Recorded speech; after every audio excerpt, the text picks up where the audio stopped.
Welcome to the Pro Tour Valencia. I'm Randy Bueller here with Brian David Marshall. We are ready for the quarterfinals. It's showtime. We're going to start out on the match between Sam Stein and Andre Mueller. What are you looking forward to in this matchup?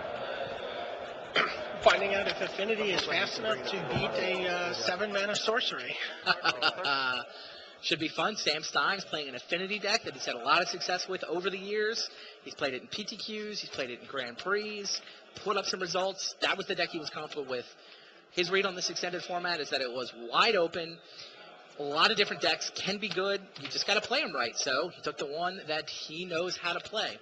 Leads off with a Worker and an Ornithopter. Meanwhile, Mueller's take on the format was that there was the best deck, and it was Enduring Ideal. All right. It was, it was dominating on the on Magic Online in the PEs. It was, it had a unlosable game state that you could create, and he was he and his group were gonna work to tune their version to the most clean, streamlined version that they could find. Stein gets in for one with a Worker.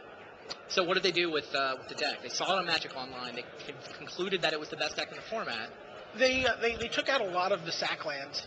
They have fetch lands. They have Sensei's Divining Top. Okay. So it gives them increased looks at the top of their deck. I have the notes. Cranial plating for Stein. They added 17. They just cleaned it up, streamlined it, took out the Insidious Dreams, Draco Explosion package. What's going on here?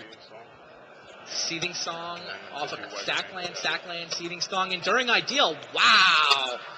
Andre Mueller smashing out of the gates. How many Poison Slivers did he attack with there? Quickly goes to a 1 early. That is exactly the draw he was hoping for. Randy Bueller. Yeah. To the liking, right? And the likes is several similar people. Okay, to the liking. Sackland, Seething Song, Enduring Ideal. That was off of Mulligan to 6, by the way. Both players Mulligan to 6 that game. Sam came out, got 2 attack bases, got 2 points of damage in.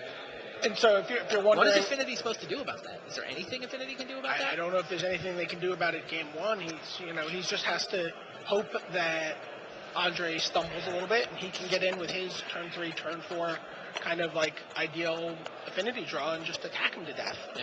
Yeah. He's relying on the combat step. Yeah, and he's going to need a couple of attack phases. So why don't you explain why Sam scooped to Enduring Ideal? What was going to happen? So what's going to happen is the first card that Andre's been getting traditionally is, if he's not under a tremendous amount of pressure, is Dubscape. Okay. If he feels like he's under pressure, he can get Solitary Confinement instead, assuming he still has cards in hand to feed to it. Right. And once you have Dubscape and Solitary Confinement in play, your opponent can't cast anything but creature spells. Right. They can't attack you. They can't target you.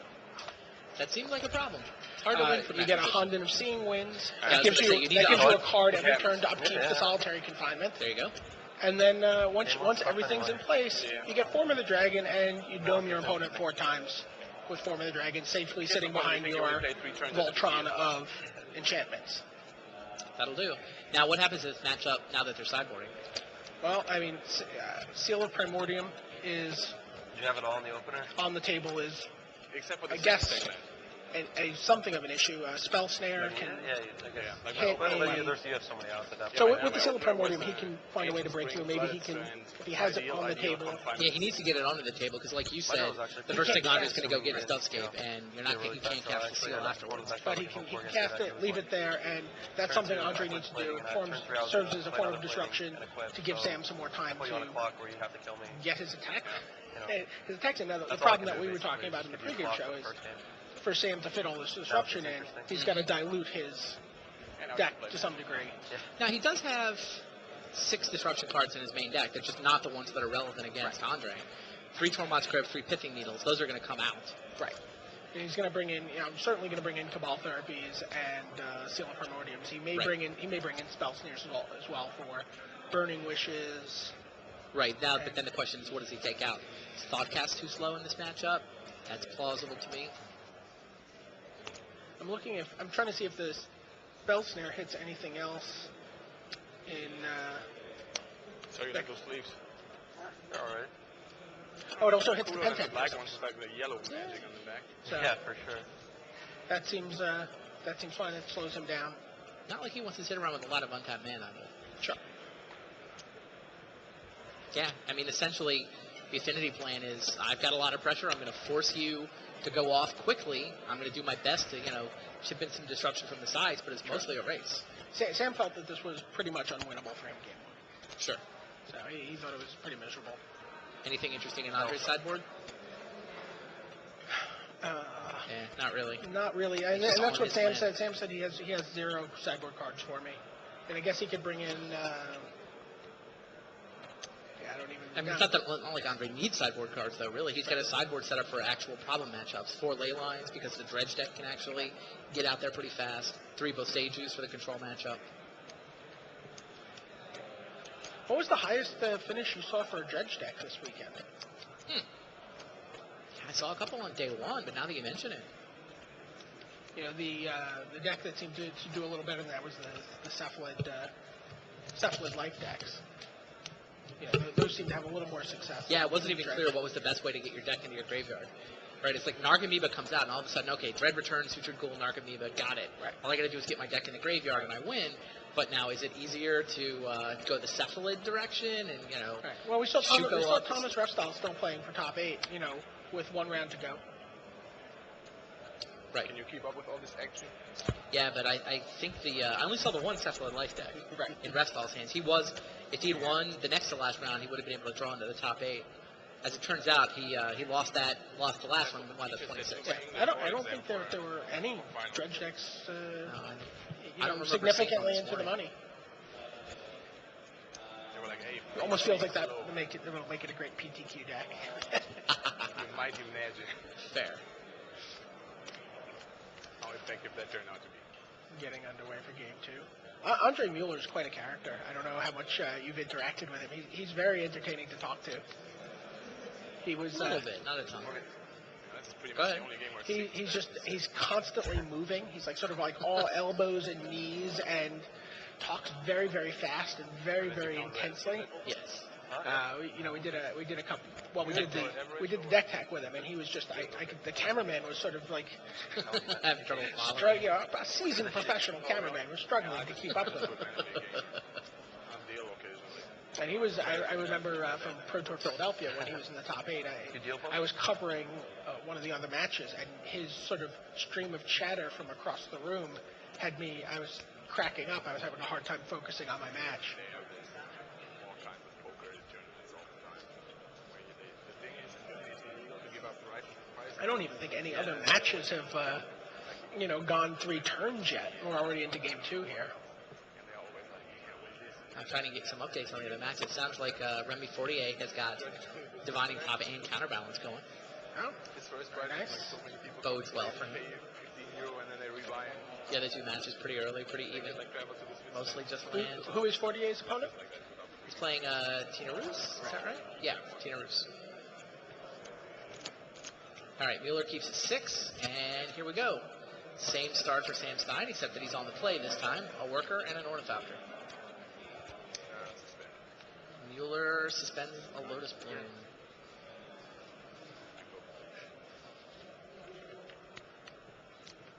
This is actually a good play.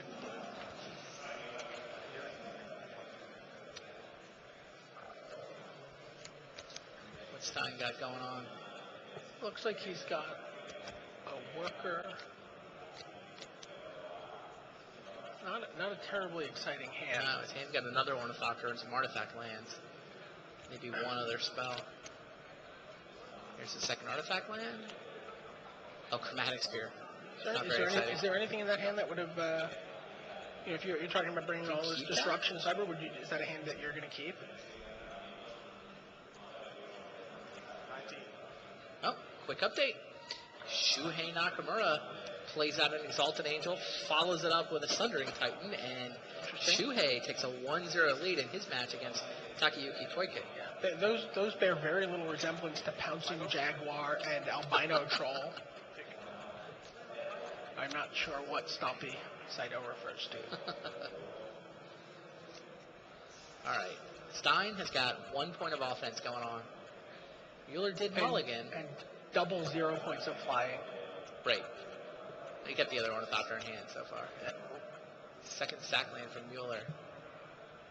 I like the little Sensei Divining Top fetch land entry that Mueller put into this deck. Yeah. It seems like you've got enough sack lands at some point. Why not put some fetch lands in there? Just get reshuffles, throw in Divining Top, just reshuffling off fetch lands. Seems to have added enough consistency. Right. Again, yeah, that was a word he used when talking about the deck. Sure. He just wanted to look through his deck as often as possible, and to find the pieces he needs. And you're basically talking about one card that his whole deck revolves around. So he either wants to see a Burning Wish or an Enduring Ideal. Right. And he also does not want to draw too many enchantments. One of the problems with the deck sometimes is well, there's the seal we were talking about. All right. Stein gets in for one, cracks his Chromatic Sphere, and comes up with Seal of Primordium. Definitely makes Mueller's life a little more difficult, right? It does, and I'm not sure he has one Vindicate in his deck that he may have sideboarded, but other than that, he has to hope he's not under so much pressure. Yeah, there's not a lot of pressure in this draw. I mean, you can feed out a Solitary Confinement, lose it to the seal, and play another one. Right. Lose it and a card, because obviously, sure. Sam's going to let him upkeep it.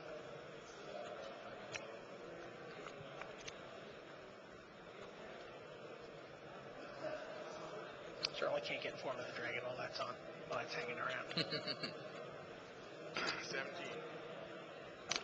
Yeah, but he's putting 1 point of pressure on. Ooh, Here comes the second seal. That worker could go all the way. It comes in with a mana.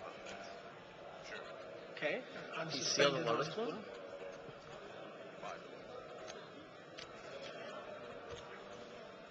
Just trying to decide if he Take wants away to his seal it or an damage. upkeep. That's okay. I go. And no. And the problem is if he's not exerting pressure on Andre can still go and get multiple copies of enchantments. Right, And exactly. just grind him down.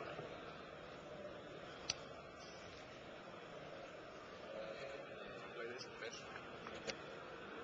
16. Mueller cracks a fetch land.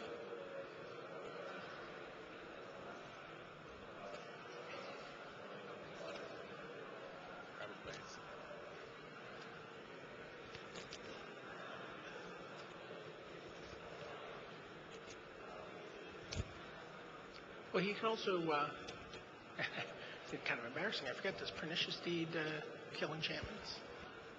Yeah. Yes. So he can Pernicious Deed it. Oh. So he can make his first enchantment that he gets Pernicious Deed. Sure. Just get both of the Enduring Ideals. I mean, both of the Seal of Primordiums. Huh.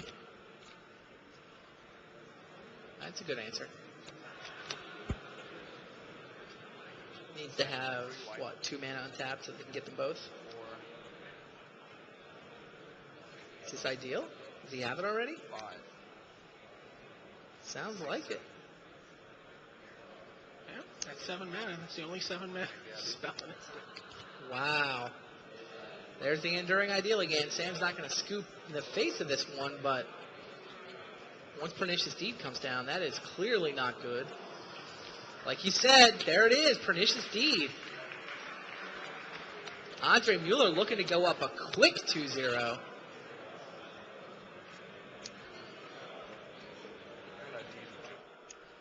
Deed for 2, and that gets the artifact lands too. Oh, Sam scoops them all up. Wow. Andre Mueller takes a 2-0 lead in this best 3 out of 5 matchup. Quick couple of games. Enduring Ideal, Affinity deck is supposed to win before that happens. Mueller has done it, turn 3 and turn 4? Turn 2 and turn 4? Turn 3 and turn 4, yeah. Turn 3 and turn 4 off of a mulligan both times. My game 1 draw was good, but Meanwhile, If Fortier you put a has... Ravager in there, he probably has enough time to. Yeah, he's. It was only turn 4. No, I mean, I don't even think Ravager helps. No. I mean, we could quibble over whether Stein was supposed to mulligan and sort of double Ornithopter, Worker, Chromatic Sphere, not a ton going on draw. But I don't know what can he, I mean, if he stacks his deck, does he win quickly enough? Oh. I guess he could stack it to win quickly enough, but Yes, it's he tough. certainly could.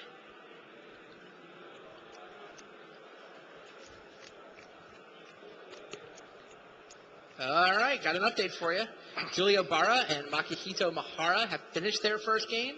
Nothing but land on either side. You might think that would favor the Urzatron deck of Mahara, but Julio Barra and his Treetop Villages attacks for the win.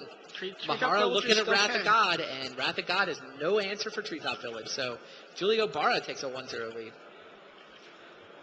I had multiple people talking this weekend about just what a beating Treetop Village was. Yeah, no, it seemed like it fit into a lot of decks, added a lot of power to a lot of decks. Was Village rotated out of extended until 10th brought it back? What? Yeah, it was Legacy. Yeah. Yeah.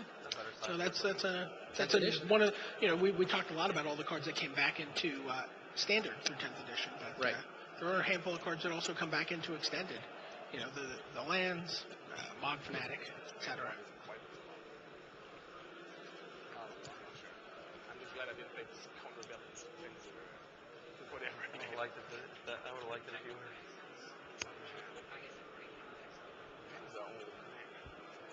We were always joking about how that card was Getting ready to go into game 3 here. Unfortunately, Guys seem pretty relaxed, pretty comfortable with each other, despite the. when I played the combo, Like I said, Andre never really stops talking. Koike has mulliganed to 5 in game 2 against Shuhei Nakamura. Shuhei already up a game, so could see a quick 2-0 there as well. Both players draw up their initial 7.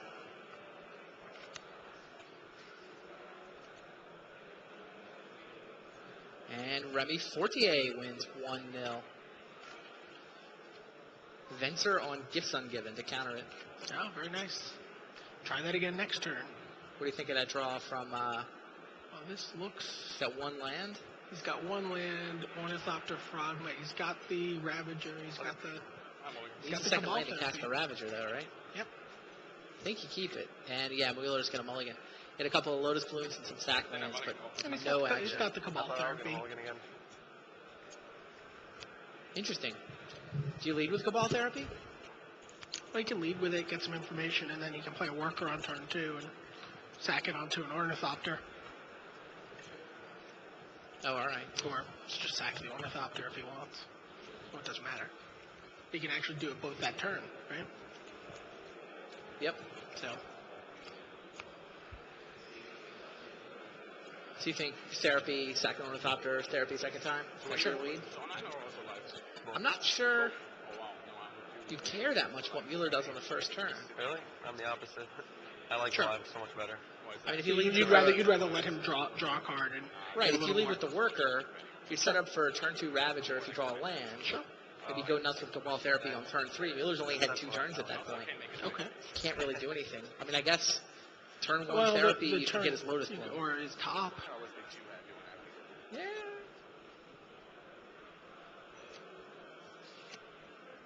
Which is probably what he would name, I guess, if he Cabal Therapy blind on turn 1. But he's not. Nope, there's the Worker and the Ornithopter. Same start, all 3 games for Sam Stein.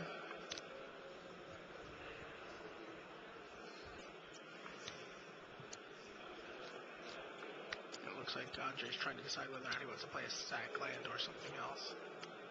Sack land and suspend a Lotus Bloom. 2 Suspend 2. Lotus Blooms. Yep. These changes, for some reason, will keep track separately. Or does anybody mind? Oh, that seems fine. If he whips out the clock spinning, I'm going to do some Nope, there's land. So if he comes up with Enduring, okay, he drew the second land, all right. Stein can play a Ravager here. I mean, those 2 Lotus Blooms are kind of scary. Basically, nothing he can do about Enduring Ideal on that turn, right?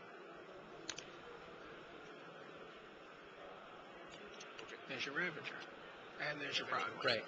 Yeah, I think this is the right way to play it. Sure. Now, next turn, you go nuts with the Cabal Therapy. But he's got to get that pressure out there.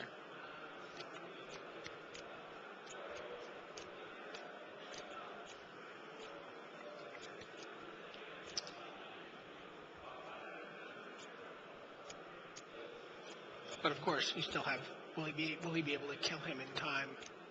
Oh, there's a top. Dealer's Hand has got a top, a confinement, a couple of lands. I think there's one spell. Is that Enduring Ideal? Yeah, I think he's got Enduring Ideal. That will certainly change soon. But again, he's going to have the top. No, my apologies. Yes.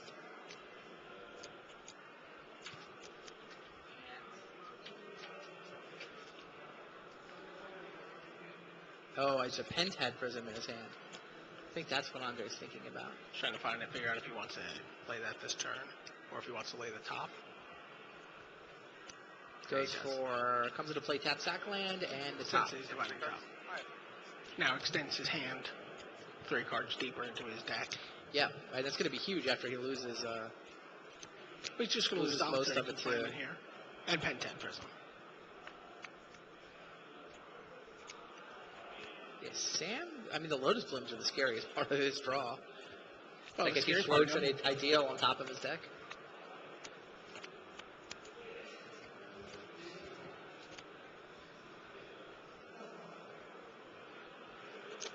Lotus Blooms on the first turn are as scary as they are unimpressive on the 12th or 13th.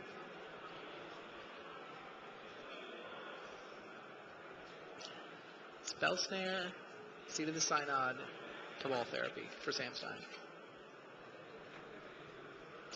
What do you name? Going blind here, what do you name? Just name Enduring Ideal. I think I would do.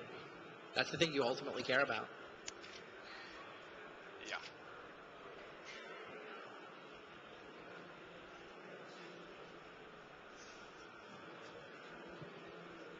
He's thinking about it, though.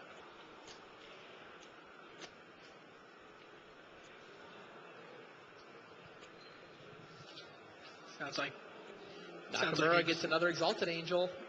He wins game 2, takes it from Takayuki Koike. 2-0, Nakamura leads. Sam is still debating about what Solitary confinement. Wow. Wow. He hits. Name Solitary Confinement and hits. Poker, baby. Andre doesn't seem happy about that. Therapy might be the best poker card around. Yep. I get to keep it Seems a little while. Yeah, you do. For now. For a moment. While I think.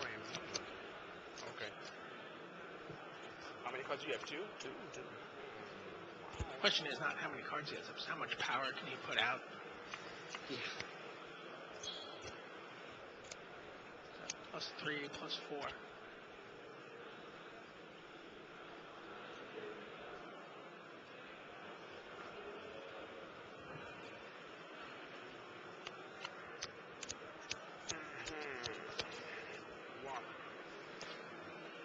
So he doesn't have to, he's not going to flash it back on Pentad Prism. He can sit on the Spell Snare for that. Yep. I think he's considering whether or not he wants to maybe eat his tap land here. Oh, sure. Get a little extra damage in. Or whether he wants to eat his Worker, which is worth 2 points on the 2 counters on the Ravager. Sure.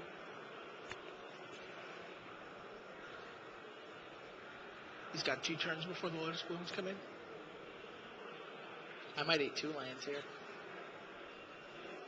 Well, what's the clock you need to put him? I mean, you need to do. Right, 10 this and is the 10. point You where- can't get the 10 and 10 here, right?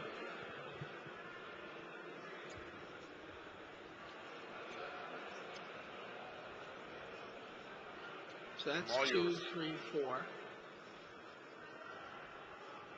I'm just going to modular here. So Five. stack here, modular. You second modular done this. Okay. So I'll take 5. No, I said okay. so. Thanks. You sacrifice even more.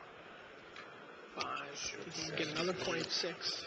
Get to 9. He can get to 9, but that's Leaves him a Go all in to Sure. 9. No, if he draws an artifact land, then he kills him next turn. Sure. I might go all in here. He knows what his hand is. Oh, that's right. Andre's at 19. He's not at 20. He's at 19. Yeah. I might go all in for 9, hope to top deck an artifact land or an ornithopter. Like, why not? What's the drawback? You can't spell snare a Pentad Prism? Who cares about that Pentad Prism? He's either going to top up an Enduring Ideal when this Lotus Plume's resolved or not. I mean, what Sam needs to do is play to win before the Lotus Plume's resolved. Sure. And that's exactly what he's doing. I like it. Yep. I like this So play. you keep me for 9. Yes. You have 1 card. I go to 10.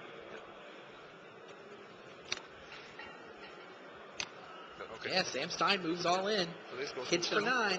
Any artifact land or 0 cast Artifact cost. land or 0 cast cost.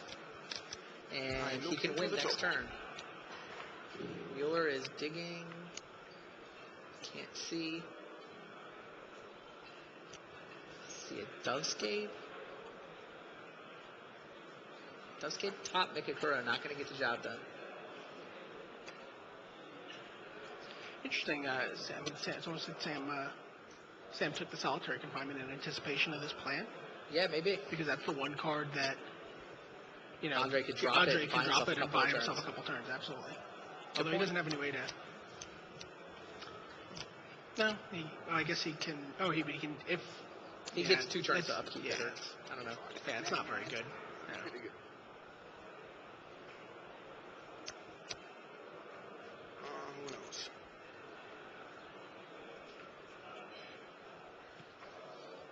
All right. Sam has moved all in. If he can top deck a 0 mana artifact, he wins next Well, turn. he doesn't even necessarily need to do it. I mean, if Andre Right. If he doesn't, Andre has to top deck an Enduring Ideal. It's basically the top part of his library right now is what Andre can get to.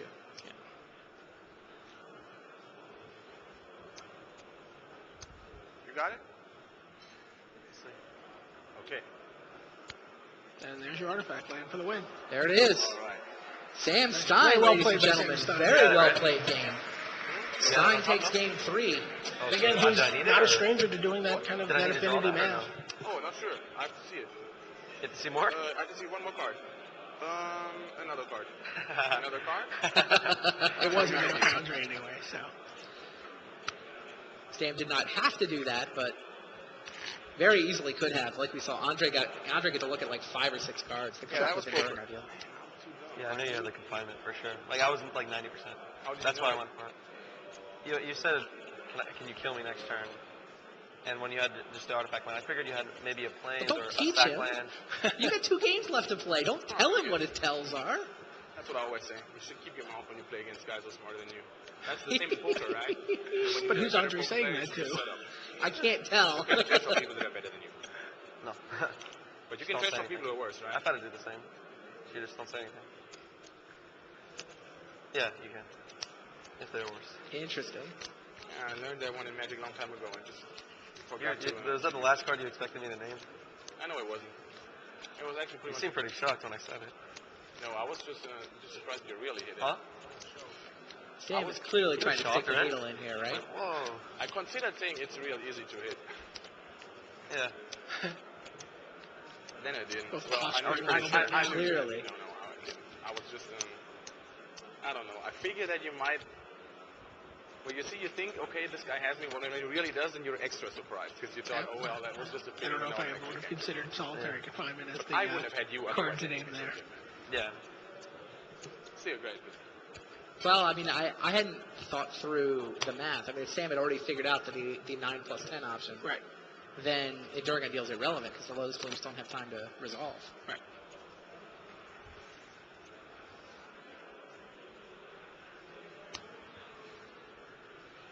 Nice played game by Sam Stein.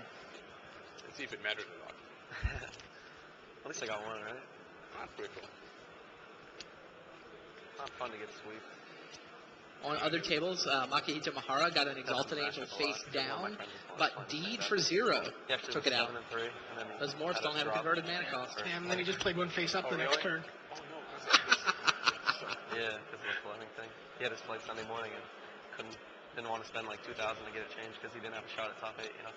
What, it costs 2,000 to change the flight? Over here it costs like 100. Yeah, I think you're talking about some of the economic decisions players had to make. Yes, 3 rounds of Swiss on Sunday morning changed it. Who were they talking about? I'm not sure exactly, but apparently someone who was... I did notice that the standings today had 68 players in it instead of 69 who qualified. So somebody must have decided I'll keep it. playing out Sunday was not worth paying for a new flight. You too? I mean, sometimes the fee's $150, and sometimes it's $2,000, like Sam was saying. Much better on the play. Well, this looks a little familiar, right? It does. Go. Shuhei Nakamura just busted out threads of disloyalty, neutralizing a board that had a couple of 38s. I want to pop isn't the greatest card against you, but I don't have much on it. You say go or no? All right, 2 more Lotus Blooms for Mueller, and this time it's on the play. Same openings for both players. Except Andre went first. This is very different. I don't like Sam's odds of winning before the Lotus Blooms resolve this time. He could get him to 10.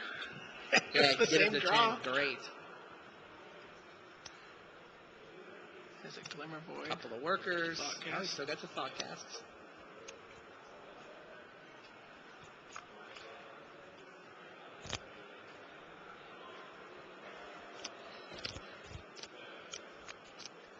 He's holding a plating.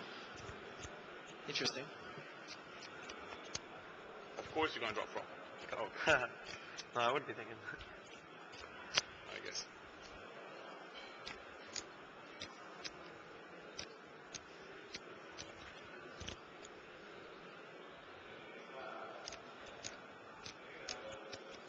So a couple of workers in the North Opera for Sam Stein. Andre Mueller has 2 Lotus Blooms ready to come into play next turn. He's got a couple of sack lands to work with so far. I have not gotten a good look at what's in his hand.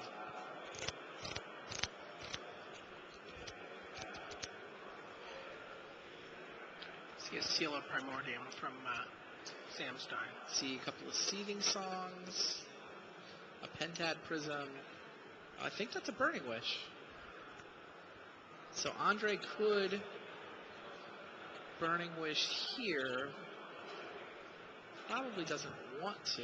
A little worried about a Cabal Therapy again. Yeah, I mean, next turn, he's got enough mana to do Burning Wish and get the ideal. And go. Holds a Pentad Prism rather than play it for 1.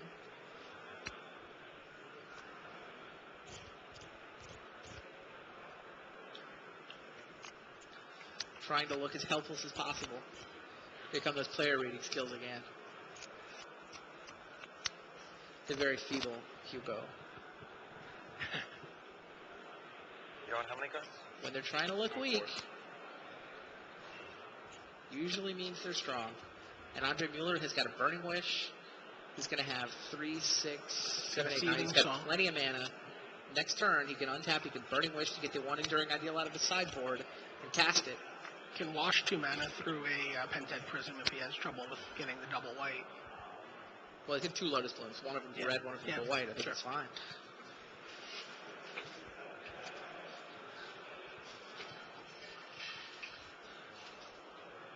Sam Stein is holding a Seal of Primordium. Yes. Yeah, it's not... Enduring Ideal is not game over. Sam, does he have green mana yet? He didn't have green mana. He has a Glimmer Void in play. Okay. Okay. A Glimmer Void. But he's electing not... Yeah. Sure. Cranial Plating will get some damage in there. Take 9 damage? Yeah. So I think Mueller's going to have to go get... Mueller's going to have to go get a Confinement. He has to right? get Confinement first.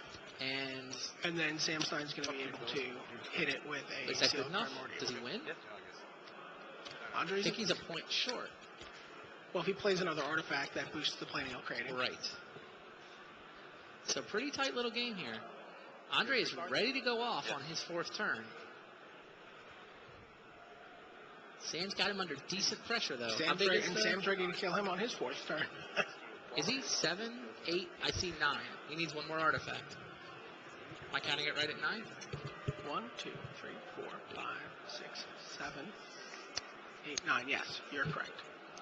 Julio Barrow takes a 2-0 lead against the reigning world champ. Makihito Mahara had an Exalted Angel, and Barra just plain out raced it. Well, 2 4/4 elephants will do that, I guess. And something else. Tarmogoyf. Tarmogoyf, Treetop Village, Eternal Witness. Cheaper, dumber elephants. So Mueller's clearly got to go for it. The thing he's debating, I think, is exactly which enchantment to get. Well, Sure, seems like it's solitary confinement. You can't get the Dovescape. And he can't get Form of the Dragon. Seems like he gets solitary confinement. He's got enough cards in hand to upkeep it, right? Right. Buys himself a couple of turns. And he's thinking about the Seal of Primordium. He can also get, actually, he can also get Deed. Oh, what does Deed do? Kills everything. Kills everything? That Except sounds the lands. good.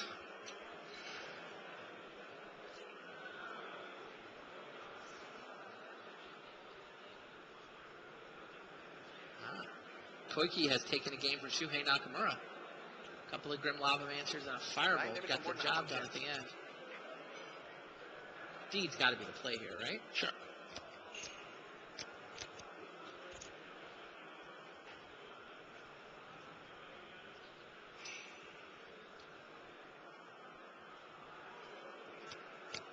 Yeah, Deed for 2 picks up every card on Sam's side of the board, right? Well, it doesn't hit lands, right? Or Doesn't it hit artifacts? Does it hit lands? Is it non-land permanents like engineered explosives, or is that just explosives? I thought it was creatures, enchantments, and artifacts. In which case, it gets everything except the Darksteel Citadel. Oh, Darksteel Citadel, which will keep the Glimmer Void. But that's not going to be enough. Use the 3 red to make 5 red. So what do you have now? I have 3 white and 5 red. 5 red, right. Just make that 3 white and 7 red. Okay. So 3 white and 5 red. There's the Burning Wish. Yeah, Seething Song, Lotus Burning Bloom, Wish. Lotus Bloom. Gets the Ideal out of his sideboard with the Burning Wish. Plenty of mana left over to cast it. And plenty of mana left over to activate his Pernicious 3 Deed. white and 5 red is 8 mana. 3 white, 5 red, and a green mana. And the Anti-Prism for 2. Sure. So I said 7 in the pool. And use those 7 to Ideal. Gets the Pentad Prism on the table. Not going to be able to cast any more spells. Might as well. So, Enduring Ideal. Searches for the enchantment of his choice. Shuffles Pernicious Deed to the bottom of his library. Okay. Yup. Pernicious Deed. Stein threatening to kill him next turn. And I'd say it's 0. But yeah, this game very different from last because Andre Mueller got to go first. Anything on upkeep?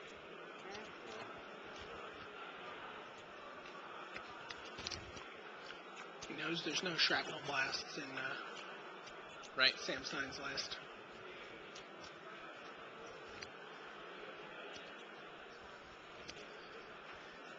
Epic's such a weird mechanic. You're just like, okay, I'm done.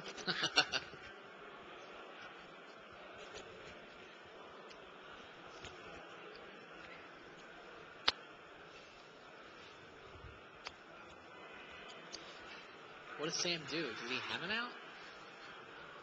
How does he get out of this? I'm not seeing it. No. You know, Crozen Grip would be really nice, Sure. but he doesn't have one of those. Remy Fortier has taken a 2-0 lead over Tina Roos. I've never been able to figure out how to do that pen thing that Andre does.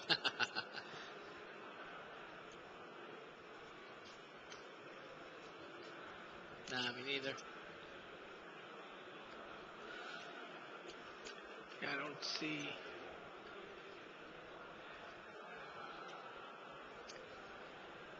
A lot of mulligans for Koike, it sounds like. So Andre Mueller leads this match 2-1. It's best 3 out of 5, so Mueller has cast his Enduring Ideal, seems to have all the pieces stitched together. Sam Stein desperately trying to come up with a plan. He knows Pernicious Deed is about to wipe out his board. Does have a seal in his hand, but not quite sure. Not clear that's going to be good enough. In other news, Gio Barra of Italy has a 2-0 lead against the reigning world champion, Makihito Mahara of Japan. Shuhei Nakamura has a 2-1 lead on Takayuki Koike, the battle of two Japanese players. And then the French player, Remy Fortier, has a 2-zip lead on our Slovenian entry, Tina Roos. 3, 4, 5, 6, 7, 8, 9. So that would be 9. Sam shoves his creatures into the red zone. I go to 1. Andre's willing to go to Andre's 1. willing to go to 1. No reason to blow the deed now.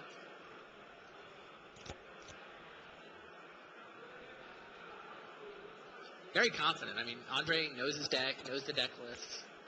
Not something you would do without seeing their exact deck list, I don't think.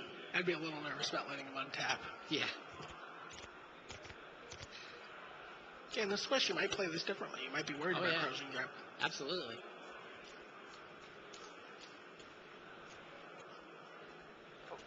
Yeah, and your end step all. And Sam just passes the turn back again. Yep. So, yeah, well, anyway, I just do it since 4. Deed. And he does it during his end step. I untap and I grab the And dust. yeah, I was right. We got the artifact land. Right. Citadel. I mean, he's lucky he had Citadel to keep the Glimmer Void around. But now he's shut out of the game because the Dovescape's coming down. Right. He can play a creature. Yep. Yeah. There it is. Sam Stein Congratulations, Andre Mueller. Congratulations to Andre Mueller. It is. I don't like 3-1. He pilots his Enduring Ideal variant into the semifinals. In the semifinals, What? We didn't have to see it. Andre will be You had land and taking see it. Yeah. on the winner of the match between Shuhei Nakamura and Takayuki Koike. You can play land We're and going to go tap, over up, and try to play get zero plus combat. get a view on that match, which How can I win the Shuhei game? currently leads 2-1.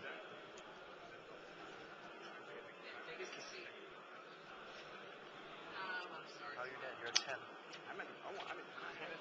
I was at 1. The only way I can win the game is by attacking, and if you If blow I it get up. this Looked like If I pretty go much a up, then blowout you- for Andre Mueller. I don't know if I win, but it's Just probably shit. not enough the affinity deck to do. So any Wizard of Fishes around? The Seal of Primordiums just weren't enough if he didn't have. I mean, even then he had a ton of pressure. Although he might have won that game On the play. on the play. Yeah, would have had time to play a seal. Still loses it to Deed. Right. No, he still loses, even if he's playing first. Will they? Deed blows him out. But in the end, I don't have Well, he gets one more. If he's on the play, he gets one more attack that turn. Oh, yeah, maybe. But then he's one fewer card, so he might not have the critical mass to get the plating. They're getting Totally a look full at Takayuki Koike. Koike is down 2-1 to Shuhei Nakamura. Koike is running a zoo deck. Dirt Apes, Lava Mancers, Isamaru, Mog Fanatic, Tarmogoyf. He's got their Confidant in there. He's got access to Cabal Therapies and Duress out of the board. His burn package includes Firebolt, Lightning Helix, and Tribal Flames. A couple of Jetés, Season of Taste, shuffle it up. So both players seem to feel challenged, so the Void was one of the key cards post-board in this matchup out of Shuhei's deck. Shuhei's deck, or the main deck, actually. Yeah, Shuhei is playing a blue-white Tron deck designed primarily by Tomoharu Saito, who's currently leading the Player of the Year race. Didn't do that well for Saito. Saito, I believe, went 5-5. Right. Picked up just 3 pro points, although Kenji Samura, his closest competition, also went 5-5, also picked up a mere 3 points.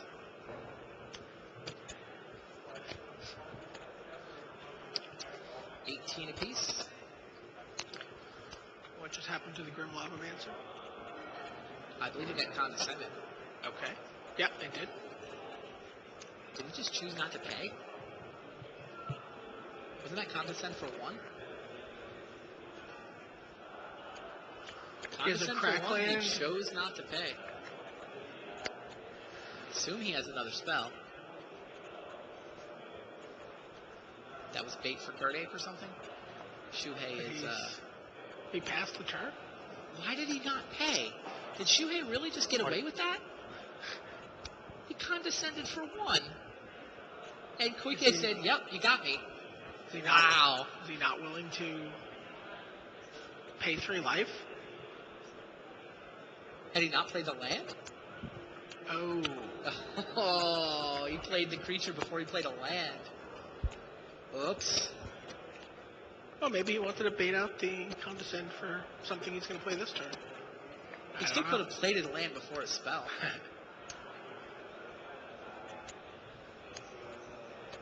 Sloppy Mechanics by Takayuki Koike. What did Koike just play? He's played another Another Lava Lava Mancer. Mancer. Which we have to assume he drew this turn because he could have played that last turn. Sure.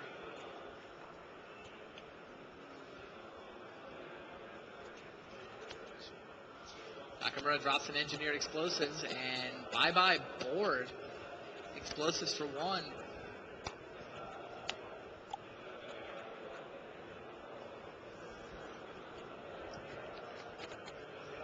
Not everything going just the way Shuhei wanted to. He's already up 2-1. He's pushed this game into the mid-game. He's already got 2/3 of the Tron and still 14 points of life to play with. And it looks Wow, like Koike plays a 4th land and passes the turn. he's done 6 points of damage to himself already with his lands.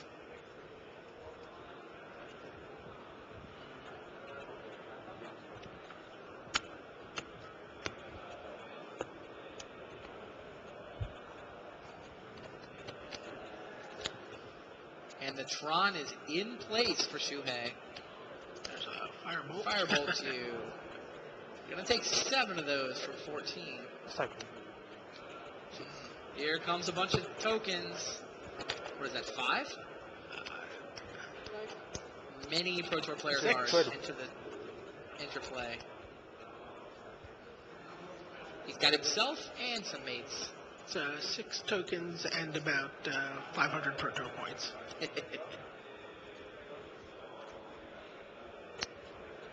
Crunch. Cycling Decree of Justice got him 6 tokens. Koike's got 2 turns to somehow piece 12 damage together. Oh, and there's Thunder Titan. That'll do it. Shuhei Nakamura is through to the semis. Pretty big showdown. Shuhei versus Andre Mueller on one side of the bracket. Takayuki Koike put up a fight, but not with those not against those draws. Not a whole lot he could do. Not a whole lot he could do there. He'll take his $10,000. He'll take his pro points, and I think he'll still be pretty happy with this weekend. Meanwhile, let's go check on the world champ. Makihito Mahara is at table B, playing against Julio Barra. Doesn't that sound like from he's in what I good hear, shape? is in big trouble. Barra leads 2-0. Vindicate has happened. Eternal Witness got it back. Another Vindicate, and I think a Vindicate after that.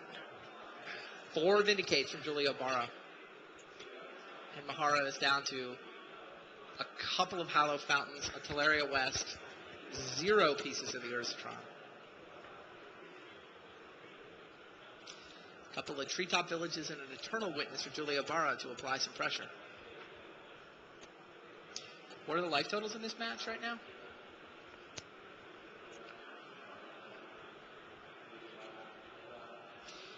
There you look at it. Makihito Mahara won the World Championship. I think this A is year only the ago? second Pro Tour he's played in this year. It is. You're absolutely right. He did go to Geneva, but work has been pretty busy. He's been unable to get to the Pro Tours. Took basically 6 months off, and yet here he shows up and goes straight back to the top 8. He's not going to the Invitational next week. He chose this over the. He chose to play on the Pro Tour over the Invitational, Right. as part of his benefits package as a world champion. Yeah, for which Yeah, Craig Jones is very grateful. Craig Jones got the last spot at the Invitational, which is next week at Essen, the annual game show in Germany. So most of these guys hanging out in Europe. That coverage gets cranked up on Wednesday this week. Yeah. Sorry, I'm going to be missing it. Yeah, me too. I wanted to go. I haven't been to Essen before. Have you been to Essen? I've never been to Essen. It sounds spectacular. I shotgunned it months and months and months and months ago. Yeah? And then just my schedule just doesn't work out. It's terrible. Too bad. Yeah, it's a huge game show. I mean, for those of you stateside who've probably been to Gen Con, it's triple the size of Gen Con. It's like Gen Con if Gen Con shopped at Barry Bond's pharmacy. No, it's not important. I understand. You said Alleged you pharmacy. the turn before, and I thought you to choose from this one. I forgot to. All right, Julio Barra is up 2 games to 0. It's best 3 out of 5, so he's just got to win one of the next 3. They're discussing life totals here. Barra's at 15. Mahara's at 7. He sees, woo. There's duress. Sees a couple of He gifts. sees a chalice, 2 gifts, condescend. Yeah, I couldn't tell what the card on the far left was.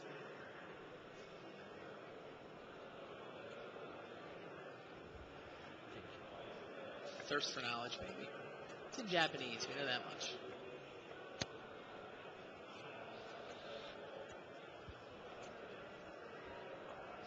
Julia Barrow's at 7? That doesn't look right. I think we've got the life totals wrong. I think Mahara's at 7.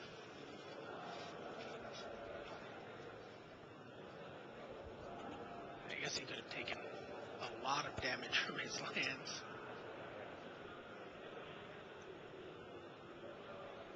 What would you take here?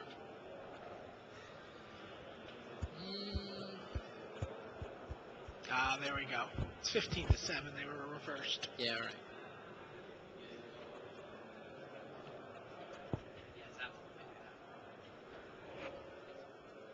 He takes the thirst for knowledge. I like that. Gifts is He's pretty happy 4 with it. mana. Yeah, he's Take the 3 mana card draw that could actually get him into something. I think that's right. 2 treat shop villages. He's dead on the table next turn. Yeah, what's Mahara going to gifts for? Doesn't matter. That's my point. That's why Yeah. you take thirst for knowledge. Take the cheaper one. What do you think of Julia Barrow's deck list? Again, it's the same. It seems fine. I like the consistency of it. He liked it. He said it's a deck he's very comfortable with. It's a pretty straightforward rock deck, That's right? what he said. He said, this is just the No deck I played gifts, for 3 no years. nothing. He felt, but he has this disruption. He modified the list for this tournament by putting white in for Pernicious Deed. Vindicate? For Vindicate. I was pointing the wrong way. We've had a lot of issues with pointing this weekend.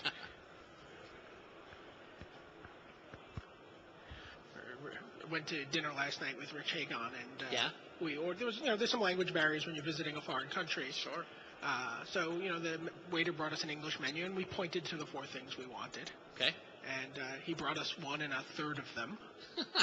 And we said, I think very polite. We just said, hey, we ordered some other stuff, and we didn't get it. And he's like, I don't understand. I don't understand English. And he sort of stormed off very angry at us. Wow. And his boss came over and said, he didn't understand you. He says you only ordered 2 things. And I said, well, does he? And she's like, he doesn't understand English. I'm like, does he understand pointing? She said, no, he does not understand pointing. He was very angry with us. Oh, condescend to the chalice. Just wants to scry.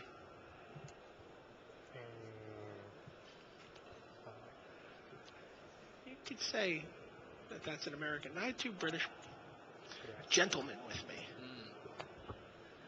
Cardinal? So, little gift. Scries. Not sure what he's looking for here exactly. Yeah, I'm not sure either. Got an Exalted Angel if he wants it, but how does he survive 2 attacks? I don't even think he survives 1 He attack. doesn't survive 1 attack. Well, I There's think he's a land short of Treetop. Unless one of those is a Karoo. No. He's 1 short, okay. Julia Barra, if he's got 1 more land, he can activate both Treetops and attack for 8. Ice the match right there. Mahara hoping that doesn't happen and trying to set up for next turn.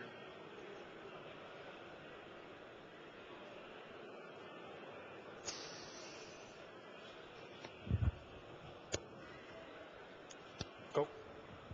Pushes 1, keeps the other. Is it a land?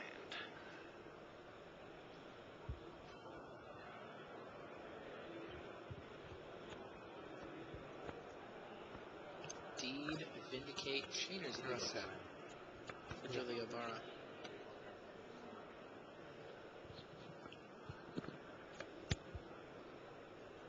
Did he draw a land?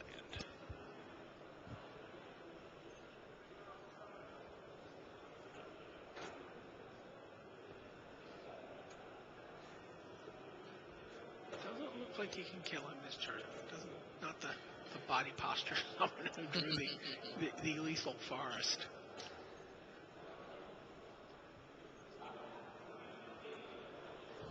Mahara trying to figure out how Mahara gets out of this. How does Mahara get out of this? He can. He can't get a Mindslaver lock. Oh, he's got a Ghost Quarter for one of the Treetop Villages. That's what the issue is here. Oh, okay. Oh, yeah, Ghost Ward. Very relevant. Which he's going to Vindicate. Just force him to use it now. I didn't see it hanging out there down in the corner. Why Vindicate it exactly?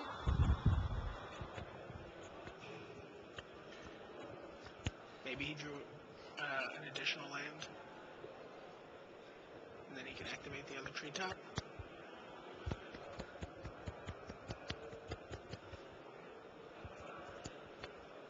That was an issue as opposed to necessarily drawing the... They could have just drawn the land and got a free Vindicate by... Right. Which is, I guess, your point. Okay. What just happened? He didn't use it? Wow. 5. If he uses it, then Barra's going to float green, get a green. Right. Mahara just chose to let it resolve. Right, there you go. That way he doesn't take a hit. Yes. Okay, here comes Gifts Ungiven. But he's... Yes, sir.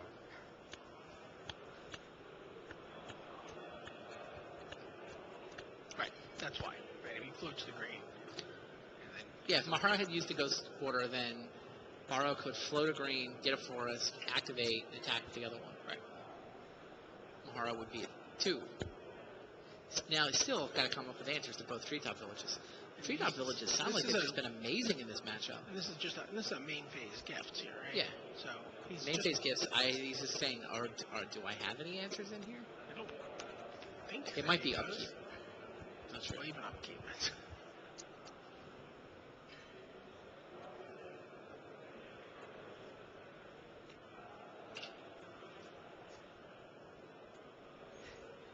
Oh, Remy Fortier is fighting. Tina Roos sounded like he was about to take game 3 and force a 4th, but Fortier's got a Hierarch, now he's got a Jete. None of these What do those cards are do?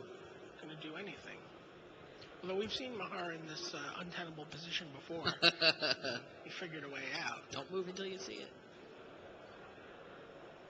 He's looking at Exalted Angel, Wrath of God. He's looking at Ghost Quarter. Again, he doesn't have to... Giolio still gets the choice of which cards he gets, so... And gets an attack phase. He has to give him an untenable position here. No, it doesn't exist. You can just give him Wrath of God and Exalted Angel.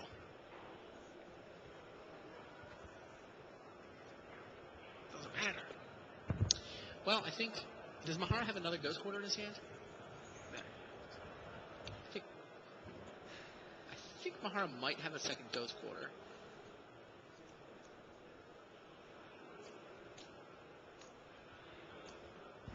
Because if so, it's hard. Barra cannot attack for the win without another land. Sure.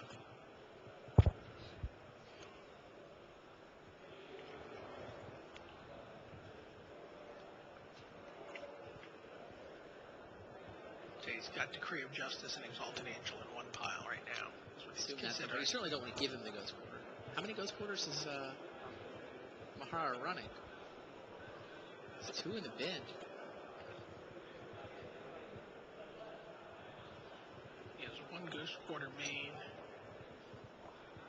and 3 Ghost Quarters in the side. So he can get to 4. So there's 2 in the bin and there's a 3rd on the table. Yeah, it gives him Exalted Angel and Decree. And yeah, there's Ghost Quarter. But again, if he has The another land is lethal. 5. There's the land. Yep. Activate both treetops and attack, right? And that's the There's the hand. All right, Julio Barra. 3-0 sweeps the world champion out of this tournament. Julio Barra advances to the semifinals where he will be taking on the winner of the match between Remy Fortier and Tina Roos. Fortier leads 2-0. They're deep into game 3 right now. Tina Roos is on 22. Well, Remy's Fortier has clinging. just 3, clinging to his last 3 points of life.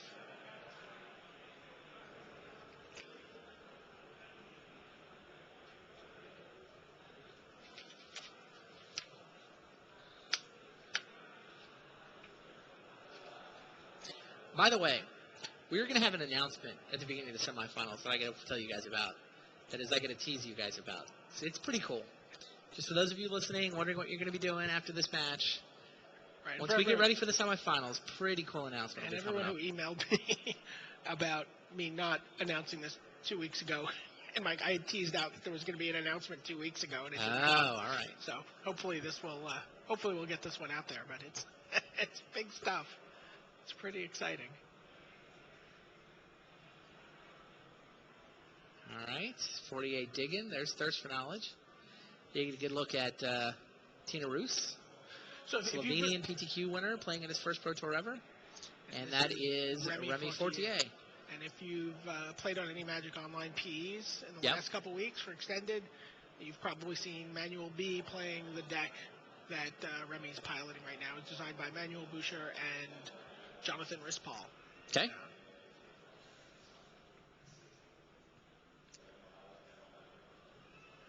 So discards Polluted Delta and Counterspell.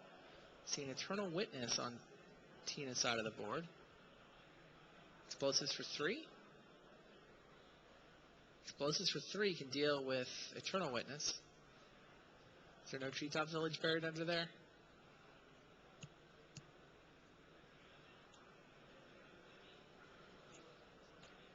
Roos attacks with Eternal Witness, and Engineered Explosives blows it up. Oh, and the top.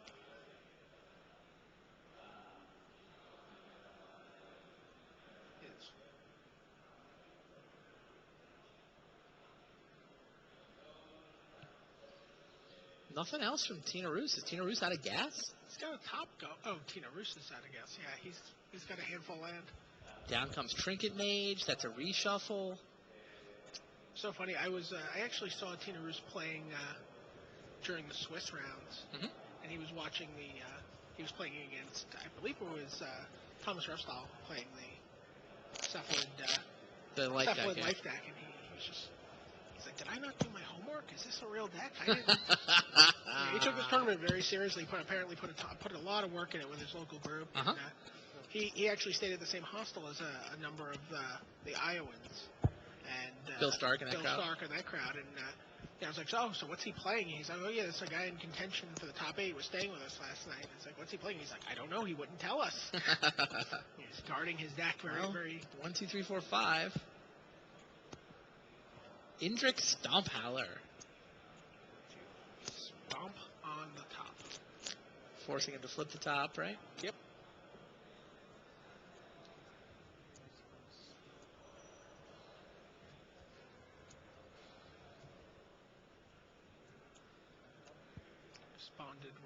Responded with, was that Academy Ruins? That's an Academy.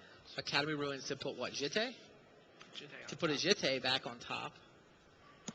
Now he can flip the top for the Jitte, or he can let the, flip the top for the Jitte. No targets. So the 4/4 creature half of Indrik Stomphowler still resolves.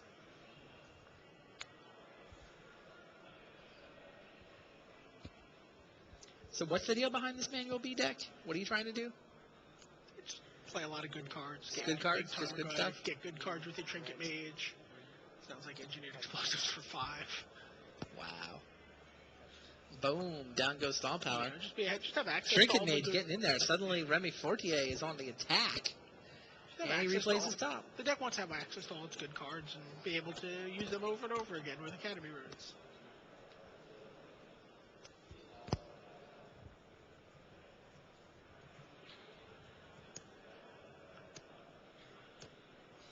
I mean, it feels kind of rock-like, actually.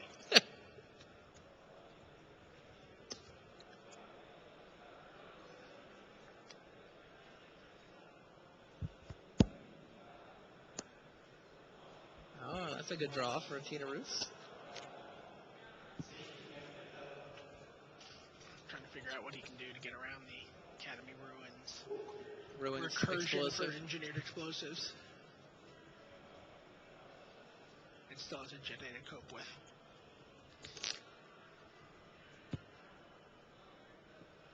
Just need some sort of a beasting card or.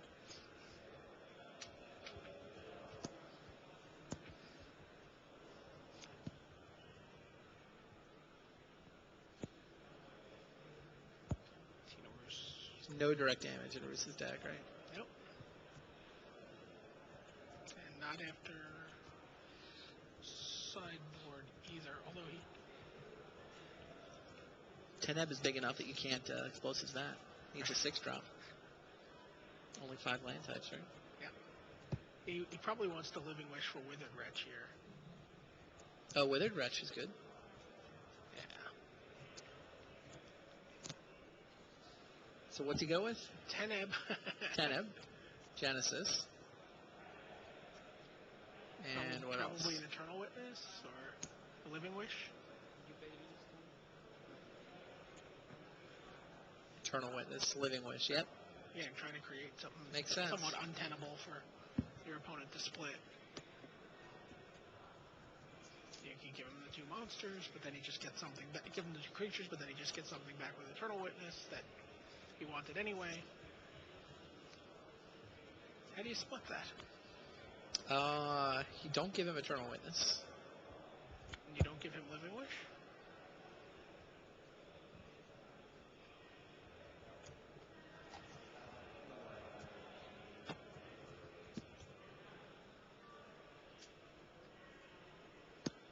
What does Living Wish go get, you said? Well, he can go get Withered Wretch and just Withered shut Wretch. down a lot of this. Looks like he's giving him Genesis and is that Living Wish? Gave him the Living Wish. Do you have the 2 black mana for Withered Wretch? He does show him, but he can't play it right now because he would just lose it to an explosive. Yeah, he'll lose it to explosives if he plays it now.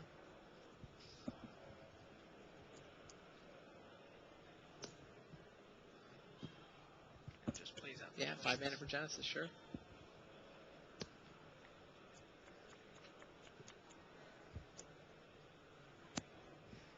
Not a very talky match over here.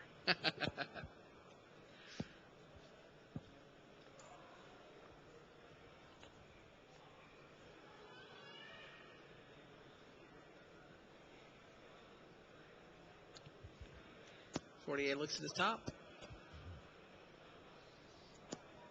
Plays his Jete. Let's get in Equips. Smash. Perfectly willing to trade a Trinket Mage for a couple of Jete counters.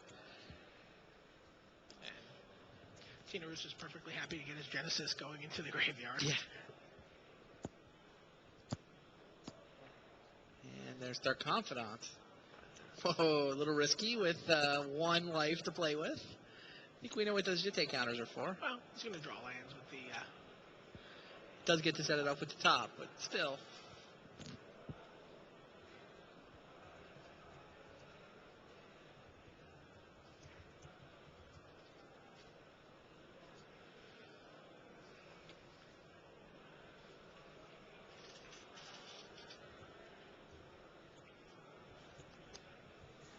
So he can gain 4 life here.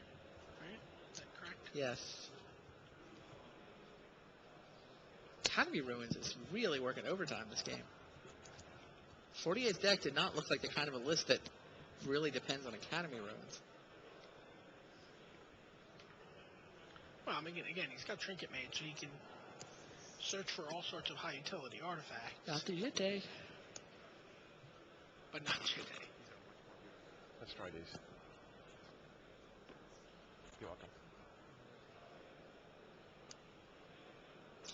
There's a Living Wish. Dark Confidant just got in the path there. Sure. Dark Confidant blocks Genesis. And Living Witch goes to fetch. We're pretty sure it should be Withered Wretch.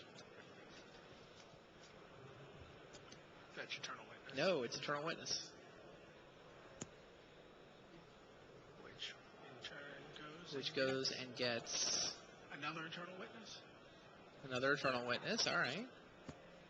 Which goes and gets Teneb. Wants to fly over the top with something that can't be explosived up.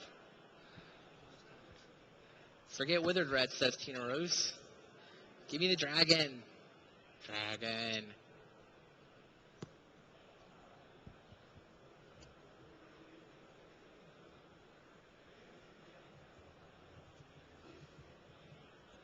I actually talked during development about whether we should make a land that produces a 6th color. Just you get explosive dragons. No, just so you know all the domain stuff. Tribal Flames Sure. would go to 6, etc. Just like a count as. Right. I remember at National. Taps for colorless, but counts as a 6th land type, something like that. 6 basic land type.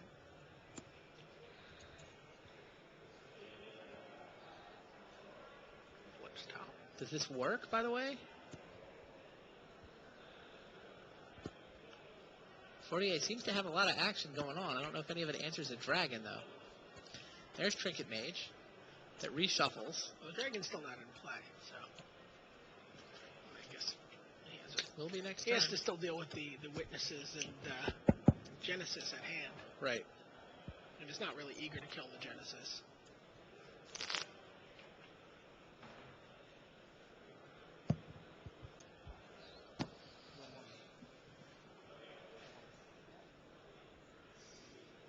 What did he get with the Trinket Mage? Got the top back. Yeah, he flipped the top and then got it back.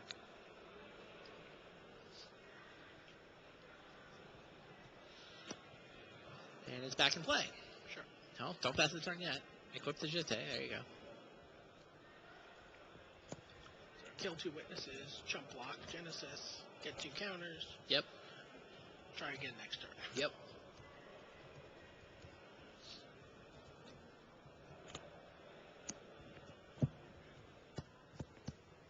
Smash.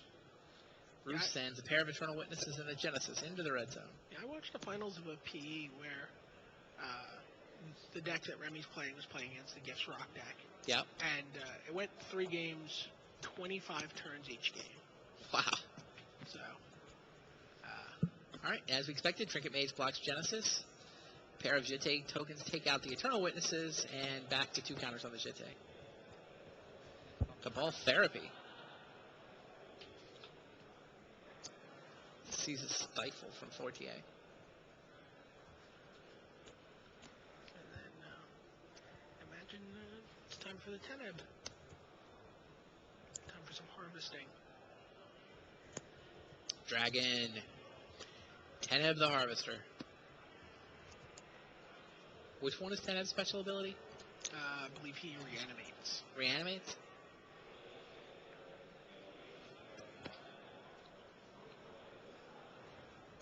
What is that? Sakura Tribal. No, Sakura Tribal. Not a card people were talking about coming into this extended format.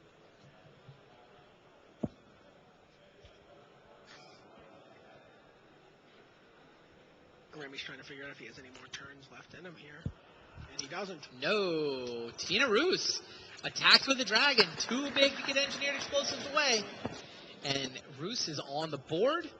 Fortier leads 2 games to 1. I think we may try to move these guys up to the A table, give you guys a better view of it, get an overhead camera intact. So we're going to do that now. Meanwhile, reminding you what's going on. We've got Andre Mueller through to the semis, where he'll be taking on Shuhei Nakamura. Both of them won their quarterfinal match 3 games to 1. Andre took out Sam Stein of the U.S. Shuhei took out Takayuki Koika of Japan. On the other half of the bracket, it'll be Giulio Barra of Italy, piloting a rock deck. He swept the reigning world champion, Makihito Mahara, in the quarterfinals, and he's waiting for the winner of this one. Will it be Remy Fortier or will it be Tina Roos? Meanwhile, we'll be announcing during the semifinals. Something pretty about cool. Worlds. Yes, to do with Worlds. How did you tease it in your column? I said something cool about Worlds. Something cool about Worlds. All Very right. big announcement. Yeah, World Championships coming up in first week of December. Finishing off the Pro Tour season. Excited to have everybody come to New York. Yeah, New York City's a nice place to do it. So it looks like the players have taken a bathroom break. Be finishing the quarterfinals up shortly.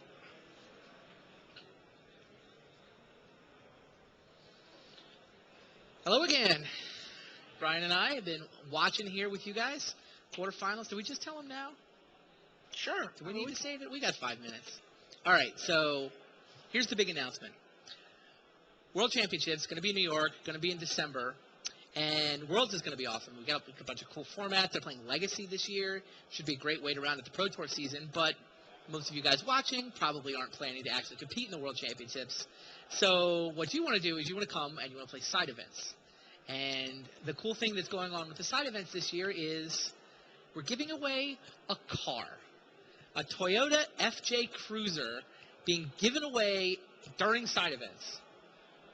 A car, just for side events. It's sort of like a mini Pro Tour at Worlds for people It pretty not much playing is. I in mean, the tournament. that's as good as winning all the money at a Grand Prix, right? Yeah.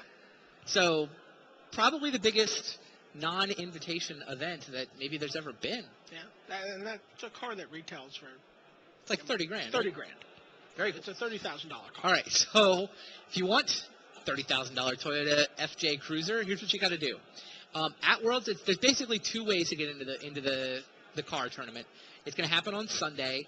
We might actually have it on stage on camera. I'm trying to see how the schedule works out. Yeah, I think there was some talk about the finals being on camera. So there's two ways to get into that. One is at Worlds itself, there'll be, I think it's 9 different events scattered over the course of the weekend, scattered over Thursday, over Friday, over Saturday, flagged as qualify to go win the car. So their side events, they have a regular prize also, and then the winner also qualifies. Yeah, I mean, there's always a bunch of cool side events. So tacked on is top 2 people from these special side events get to go qualify for the car. And then in addition to that, if you live anywhere in the Northeast, there's a Northeast Challenge coming up November I think it's the 16th. I think it's the weekend right before Thanksgiving. It's going to be one weekend. One weekend, all over the Northeast, there's going to be Northeast Challenge tournaments. And so get to one of those Northeast Challenge tournaments, get to the top of the standings, go to Worlds, win a car. Pretty cool. It's pretty amazing. I think so. It's just a stunning prize. And it's just going to be, I'm really excited to see what level of energy surrounds those qualifier tournaments in the Northeast. Sure. So, I'm the really Northeast excited. Challenge weekend seems pretty cool. Yeah. Do you know how many of those there's going to be? I don't know. Yeah, I know that all of this information will go up as an arcana on magicthegathering.com tomorrow. So Monday, there'll be links. Presumably one of the links will be to exactly where those Northeast Challenges are happening. I've been told they're all over the Northeast, presumably at I guess the stores that already run, sanctioned events and release events and that kind of, right. That caliber of store. So Something to look forward to. It's going to be, and I believe are they standard format? I know that the championship is standard. Right. So to actually win the car, you're going to be playing standard on Sunday. But the side events leading up to it are any number of different formats. I'm talking about the Northeast. The Northeast Challenge is, I would guess that I believe it's standard, yeah. But Makes I don't sense. know. Yeah. And that's going to be exciting. State Championships is October 27th. Sure. It'll be a whole new standard What does Lauren meta do? game. And Lauren introduces a lot of stuff. I mean, it introduces Thoughtseize. Certainly a card that I think a number of the decks here in this top 8 Sure. would be running. Given the opportunity, so you could start turn 1 on 15 instead of 17. Sack a land, it comes into play untapped, I'm at 17, pay 2 for Thoughtseize. Thoughtseize you, I'm at 15. Thoughtseize is certainly the most obvious card that's going to, make its way to some standard decks. I mean, there's obviously What a does lot Thoughtseize do exactly? What's that? Thoughtseize. Thoughtseize is Duress-Tricize. Duress-Tricize. Yeah. Okay. You can duress or ostracize. Okay. It's 1 black, but it costs 2 life in addition to casting. Sure. So, it's obviously a very exciting card. I know it's had a ripple of excitement through every constructed format. I mean, right down to vintage players. From standard block constructed all the way down to vintage. Certainly the sort of high level card to come out of that. That people are talking about building decks. But I mean, there's certainly, Kifkin decks. There's just all these tribal opportunities to explore. I mean, the same way we saw a lot of the Ravnica guilds, sort of become this, kind of like landing strip for some deck archetypes. We saw Boros decks and Gruul decks and Rakdos decks. I definitely think you're going to see people exploring the different. I mean, the Merfolk deck seems very. I was about to say, do you have a take on which is the best tribe in standard? Merfolk Beatdown seems really, really exciting. You have that 2/1. I don't remember all the names yet of the cards, but the 2/1 that comes into play when you draw a card. If you reveal another Merfolk, it only costs 2. If you don't, that card's very exciting. There's a UW22 that has Island Walk as Lords. And it just happens to be a blue-white dual land just for you as a Merfolk player. Yeah. It's I think that that with whatever disruption you're able to muster in blue, I don't know if there is any. Counter spells and whatnot. That deck seems very exciting. Kithkin seems certainly exciting, although Gaddock Teague is going to give control players a fit, obviously. Certainly people are adjusting their decks. They have to run spot where they can't rely on Wrath of God or Mystical Teachings to get something. They have to maybe run more redundant copies of their spot removal. So. Oh, we have a picture of the car, apparently. Oh, nice. See if we can get a picture of that car we're going to be giving away at Worlds. Oh, nice. Wow. Look at that. Toyota FJ Cruiser. Very cool. You still going to be covering, or are you going to be trying to win the car? I might be at a one of the Northeast Northeast Challenge. I'm not very good, though, so I'm pretty sure I'll be covering. I'd be excited if there was a draft challenge. Oh, a draft challenge. All right. I'm sure someone at least one couple of side events. Yeah, that's true. I can play in side events, too. Maybe. We'll see. Maybe I'll just do the booth. Oh, just the booth? Leave me on my own until Sunday? I could do tournaments. Oh, I could do tournament centers in between side events. Cover the side events instead of the first one? Like Craig Jones. The Field Journal. The Field Journal. Awfully short Field Journal. I just heard Rich Hagon gasp in my ear because he's thinking the same thing. He's thinking about a series of side event podcasts at Worlds. I just heard the voice of authority shut down all our big plans. Oh, well. They should let me play at Worlds, right? Yeah. Keep trying. Did you get any traction on that? No, didn't get any traction. Well, let's talk about that. I mean, let me publicly congratulate you on your induction into the Hall of Fame. Thank you. Yeah, it's coming up at Worlds this year. This will be very exciting. You have your whole family coming into New York, right? Yeah, no, we're bringing my mom, bringing my dad, my wife, my kid. So what does that feel like? I mean, It's awesome. I mean, it just feels really good. It's one of those things that sort of don't think about necessarily every day or all the time, but every time you think about it, it just kind of makes you smile. A little bittersweet though. Watch it like all the other kids go off to play. I don't know if bitter is fair, but certainly I wish I could play. I did officially petition the DCI. Can I play at Worlds, even though I'm a WotC employee? You can have the rule, the Hall of Fame seems perfectly reasonable exception. It's not going to happen more than a couple of times ever, but no, didn't get anywhere with that. Yeah. It was worth a try. Yeah, I mean, you could have quit. I could have quit. It's true. I don't think I haven't considered it once or twice over the last, 8 years? Thought it definitely crossed my mind a couple of times. You think you could still get in there and? I think my game's rusty, but I think I could get it back in shape. Yeah. I mean, if I had an event to prepare for, I was thinking the way I was trying to talk them into it was, what if I just take vacation for the month ahead of time? Because if you leave the company, you basically have to wait 30 days, and then you're eligible to play in DCI tournaments again, is the way the rules are set up. It's I don't want to leave the company, but what if I took vacation for 3-4 weeks? Yeah. I don't know if my boss would let me get away with that, but DCI wasn't having it. Which, they're right. It's the right ruling. Sure, you know in your heart that you weren't going to be able to. I know in my heart. No, I shouldn't be allowed to play. The rules are there for a reason. Oh, it looks like we're about to get started here. Yeah, but I will certainly be somewhat jealous. Yeah, the other Hall of Famers. What expectations? I mean, what do you think Kyle do? I have expected to see him here. He and Nico, I think it. Do the level 3 benefits kick in at this event, or do they kick in after Worlds?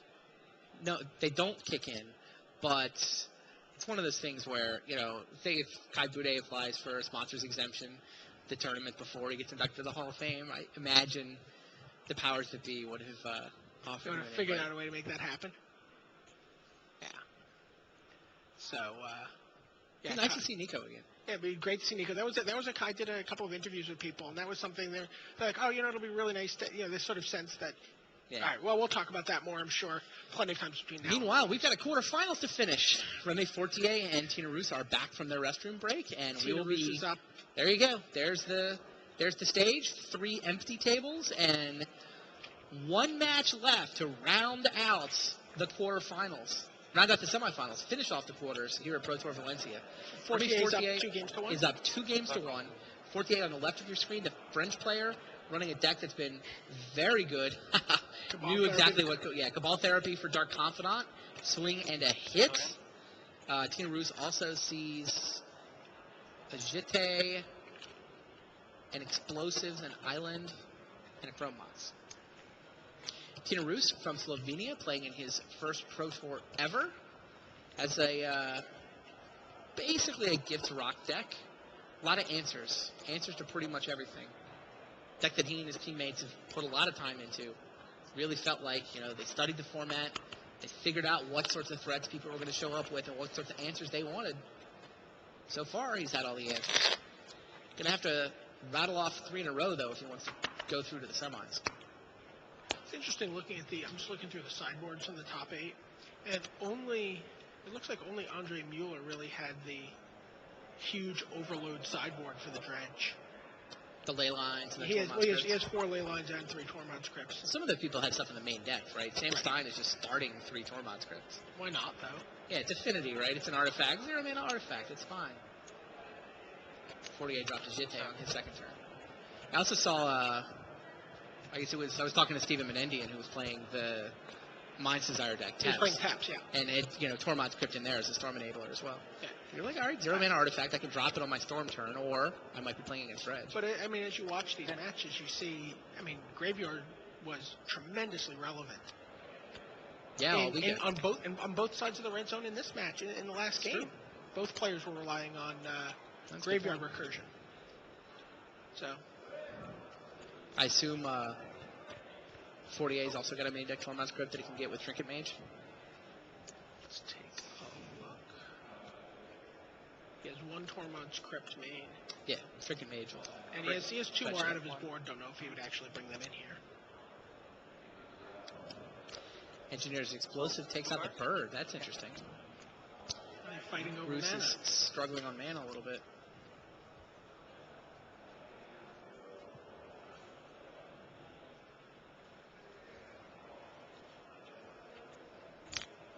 Remy Fortier is only 16 years old. Yeah. He's young.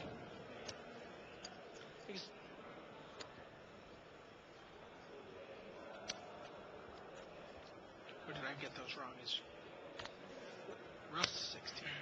Oh, no, that's life totals. That's what it's talking about. They were giving me the life totals, and I thought it was the age of the players. It's been a long weekend. Everyone's under 20.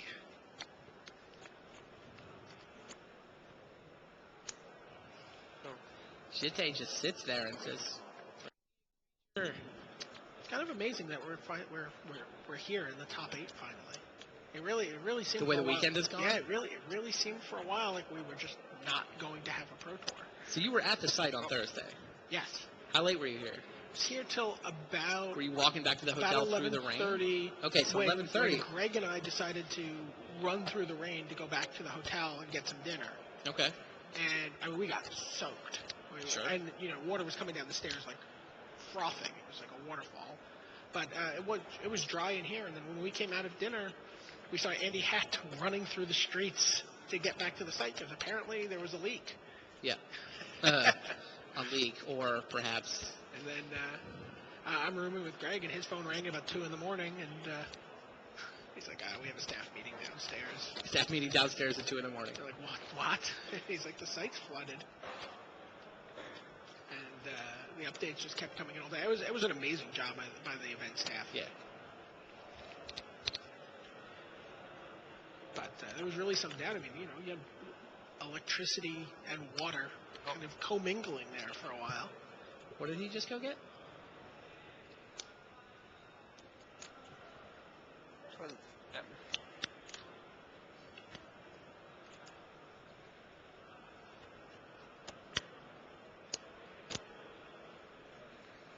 So, Fortier's came up with the Dark Confidant, equipped it with Jete. Tina Ross has Jete's worst enemy, the Sakura Tribe Elder. Sure. It lets you absorb chump block for 1 turn. But enough so that he putrefies it. Wow, yeah. putrefies the Elder just to clear a path. Wants those counters on the Jitte.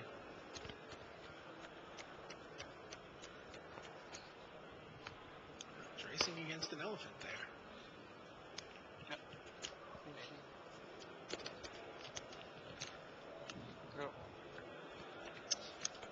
Drops Rust to 18 with an attack from Dark Confidant. Goes to a full patrol 16 there. Drops to 8 himself. Hierarch cracks over. Drops 48 at 8.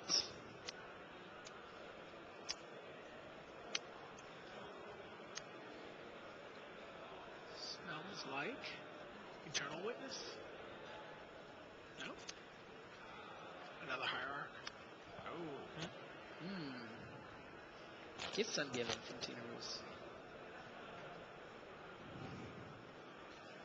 What's he trying to do here with his Gifts Ungiven? What's he want to set up? Killing the Jitte? He certainly wants to deal with the Jitte. Wants to get a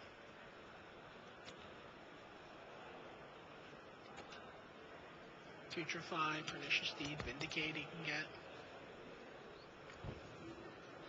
Get a Witness in a package somewhere. He loves that Teneb. He does. Where have you gone porting, guys? Teneb Genesis. Indrik Stomppower. And Pernicious Deed. Yep.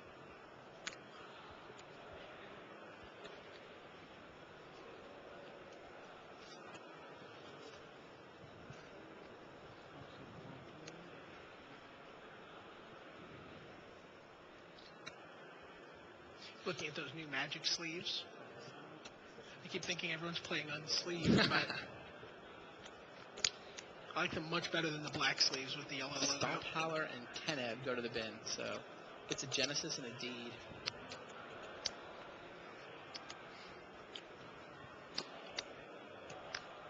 Cabal Therapy.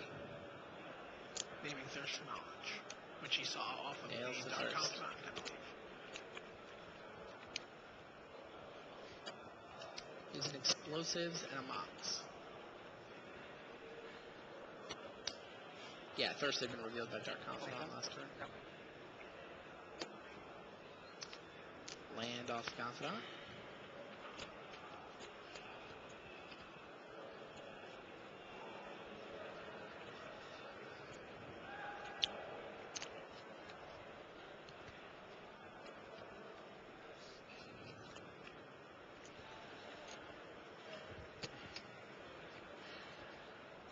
What decks are you surprised to not see in the top 8 here? There was no Storm anywhere to be seen. The whole day, whole Sunday. The Tep deck seemed to have been lapped by the Ideal. during ideal decks. Yeah. Sure. I was surprised Goblins didn't show up. Yeah, it was definitely in contention in the Not last really. round. I mean, it was around. Yeah. I don't know if it was in contention.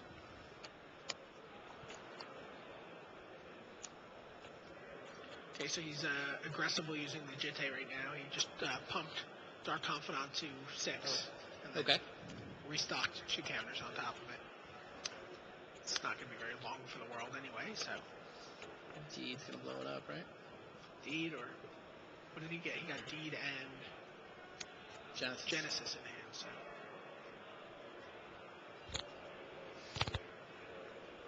You have, what, 3 cards? Yeah.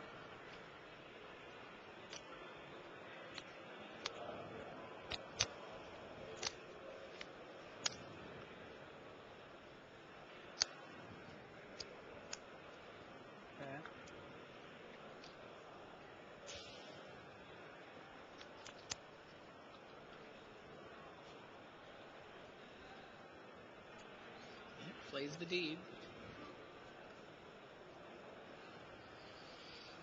Just blow it up here and get in for 2 or 4. Yep. Yep. Gains the life, takes the life back with So, at 12. locks it in Hierarch. 48 goes up to 12. but then he's going to take 4 back down to 8.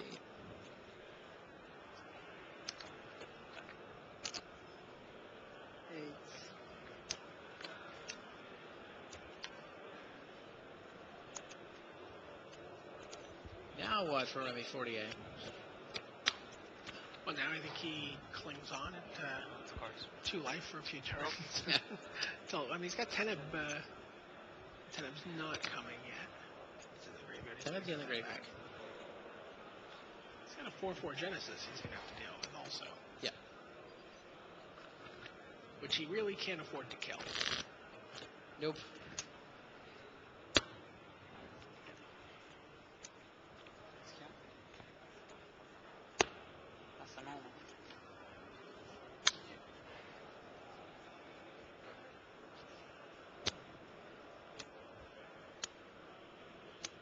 Something. Looks like it's an Academy Ruin.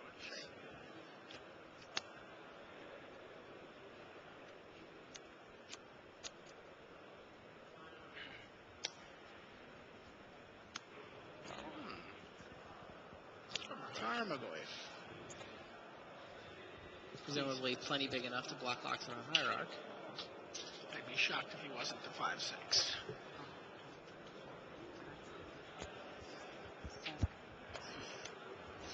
He is a 6/7. Oh. 11.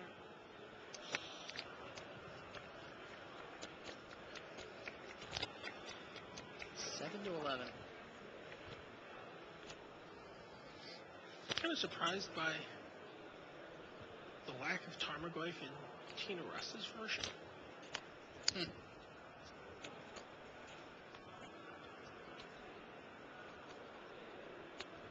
Yeah. Unless I'm missing it down here, no. Just, yeah. Rather pay 4 for my 4/4/4/4 than 2 for a 6/7. But I guess with Pernicious Deeds going, Yeah, it's true. he wants his creatures to live through the deed. And he wants to be able to smother.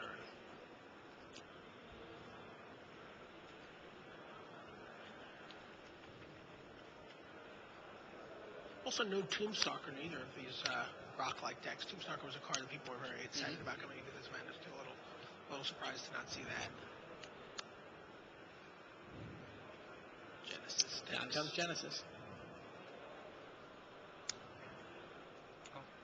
He can just Couple run of Genesis 4/4s for Tina Roos. Yeah, it's true. Happily. A 5/6 Genesis, or sorry, 5/6 or 6/7 Tarmogoyf for Remy Fortier.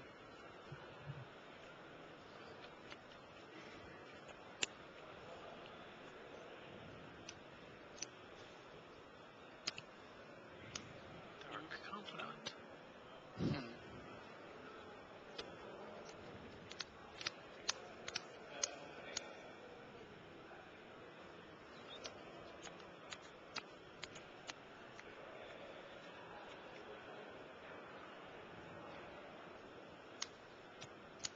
That looks like Vindicate mana. Yeah, I think Tina Roos drew a pretty good card there.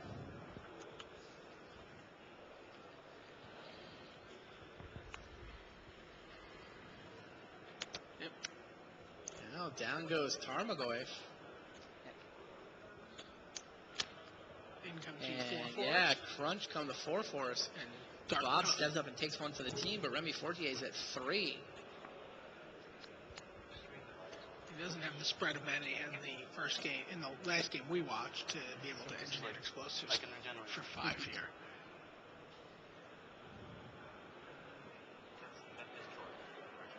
I can. Yeah, Tina Roos can regenerate off of it anyway.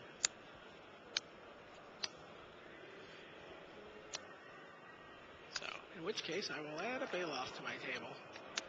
Okay. Not sure Fortier has it out. He doesn't seem to be giving up. He's like, what can I get with my top?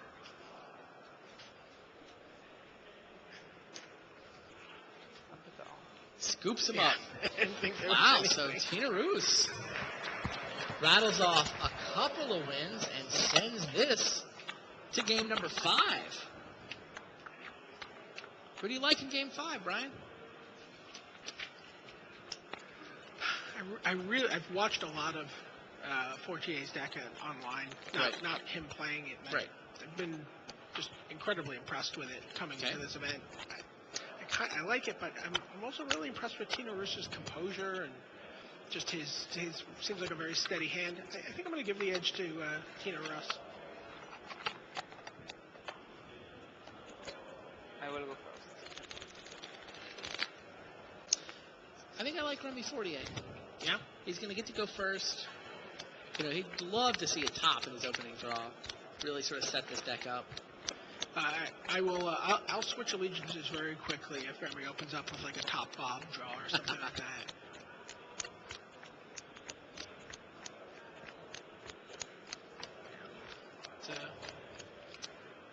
Both. That was the one Vindicate there in Tina's deck.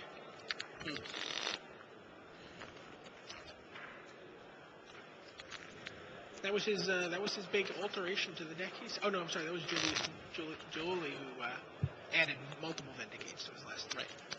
Too many rock decks. There are a couple. It's funny. Rock seemed all but written off coming into this event. It's true. Not by rock players though. Rock will never die. Long live rock.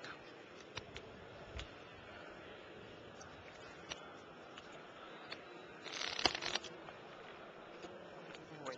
Wow, think about the stamina the rock players. Yeah, if you were 10 rounds yesterday. If you were playing rock going into yesterday, you might have audibled away from it. It's a lot of magic.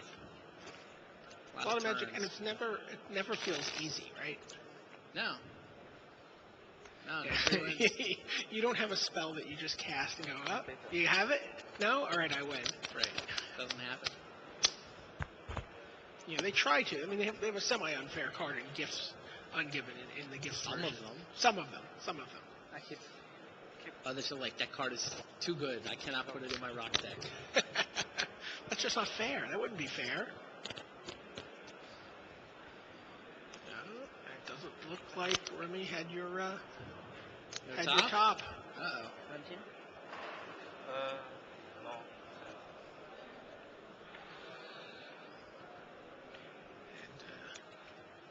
And Tino's going to get a black land and lead off with a Duressor Therapy.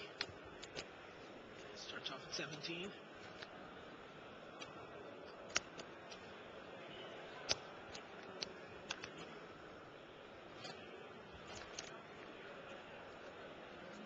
Yep, Name? Or confident. naming Dark Confidant. Does not hit. Swing and a miss. Counterspell, Island, Trinket Mage. A couple of Tarmogoyfs. I think a Thirst for Knowledge in there as well. Tarmogoyf would have been a nice guess there. Wow, yeah.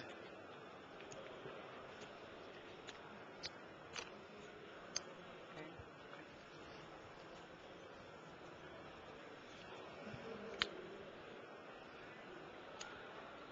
No. No Still green could be with mana. no green mana. Yep. Well, it's going to get counterspelled though.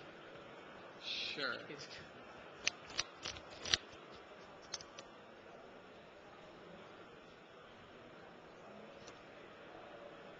Plenty of green mana for Tina Roos. Oh, he does have the bird. Could, in theory, sack bird for Cabal Therapy. That doesn't sound right with a counterspell sitting across the table. Or does it? No, yeah. Sure. My turn? Really?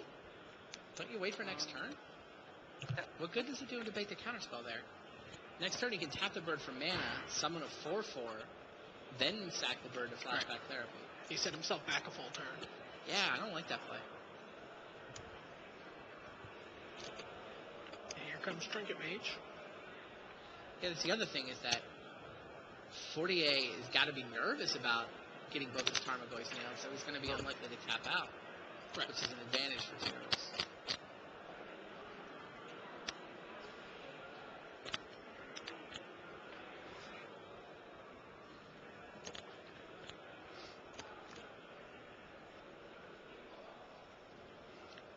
What do you name here? Trinket Mage or Tarmogoyf? You flash it back? No, it's not flashing it back. Huh. You're supposed to.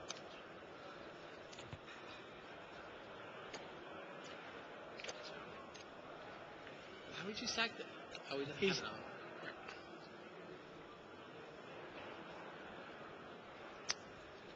He's playing around Stifle in Remy Fortier's list there. So he waited until he tapped out to sack the land. Okay.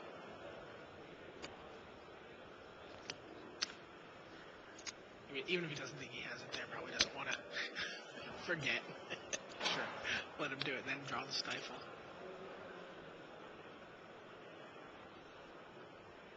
Pitches the Goyfs.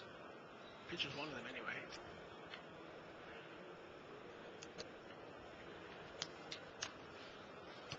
Changes the information that Russ has on his hand pretty significantly. Oh, and Bob, which he Pitched a Bob? It's kind of surprising. So why do you pitch a Bob there? Yeah.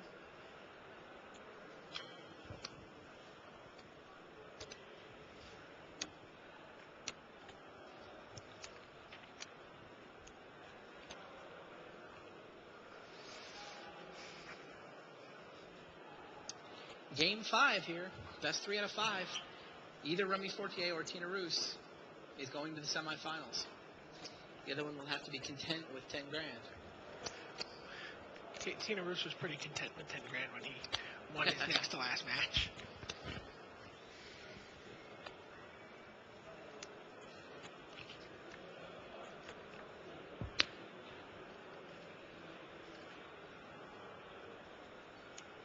There's a Tarmogoyf.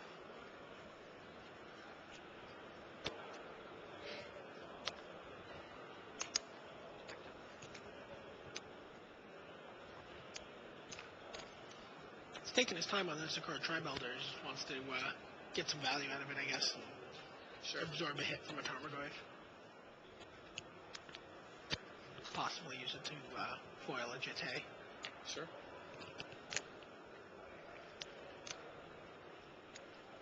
Nope.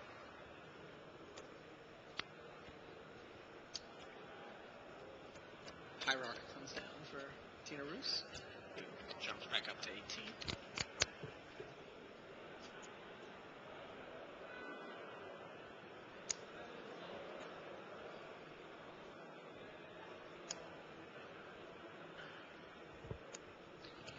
There's the Trinket Mage again. See the top? Yep. Yep.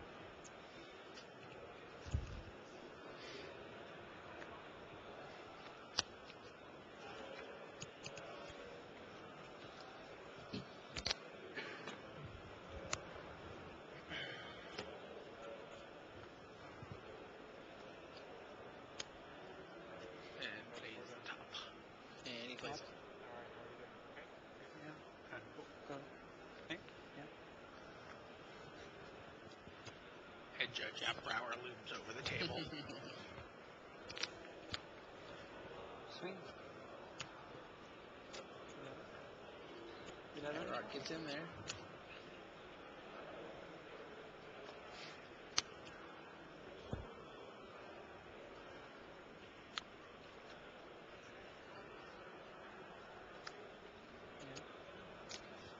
Another Hierarch. 22.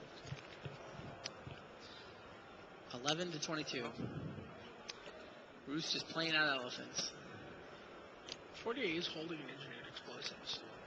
So he can clear those. As long as he does it while Fortier's untapped. I'm sorry, while Roos is tapped.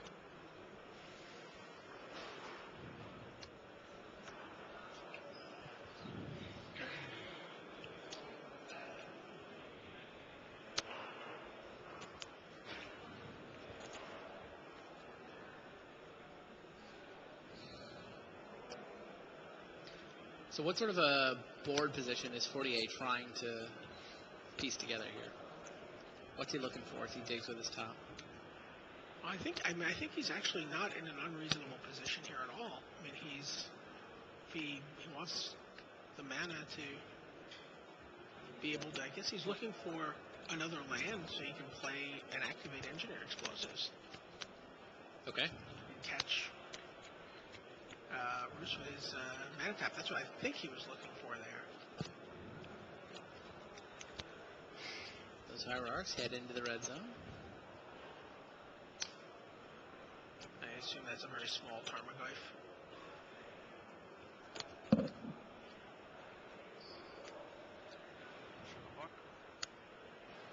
So it's a 3/4 Tarmogoyf, we think. So a triple block. Does he have the giant growth? Yeah, why do you triple block?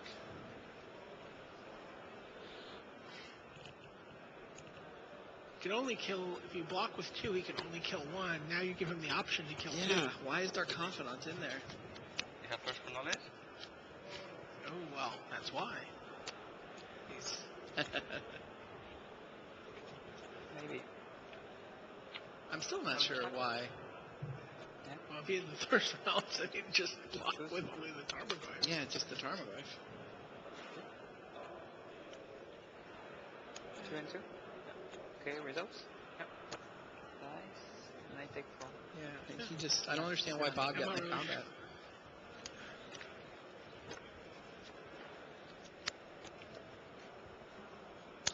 And Bailoff. Yep. Oh. Four fours.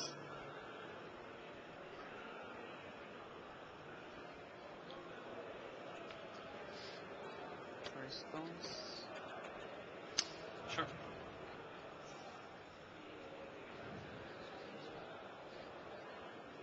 There's a counter spell in there.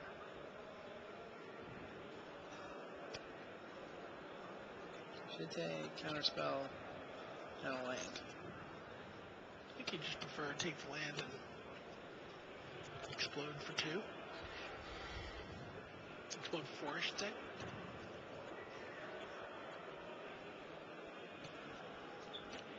Okay, simple. My turn? Yep. Did not regeneration mana up on Ursa's side. Red, green. Yep. Explosives for 4. Yep. 26. Whose game is It's 4? 5, 6. I feel that the Sakura Tribe Elder now not ever getting a 6th land. 21. Oh, interesting. He could have regenerated there. Cards? 2. How many cards you have? 2.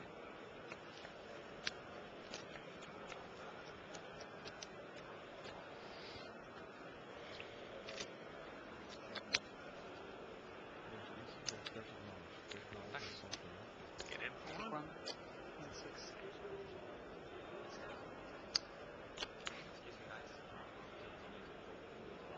1, 2, 3, 4.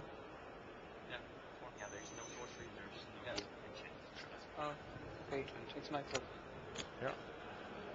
So there you Just go. trying to Now you have clarify a the warning. Tarmogoyf Don't use too Tarmogoyf often. numbers there. Okay, okay.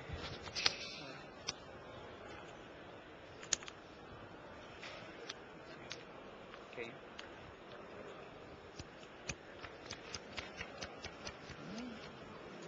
Bruce has a gift I'm giving.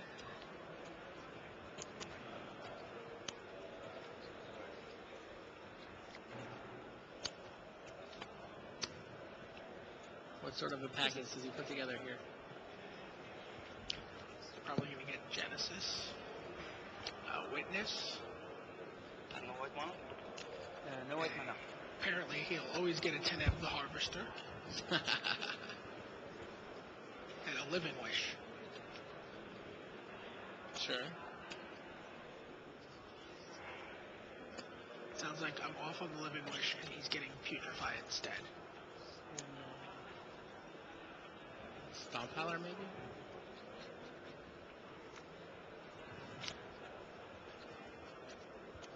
Stomp Howler, Eternal Witness, Genesis, and Teneb. Teneb seems a little superfluous here, but I guess he's going to sack his Elder and play a giant flyer and kill his opponent. It's too late. This one? You just made a choice.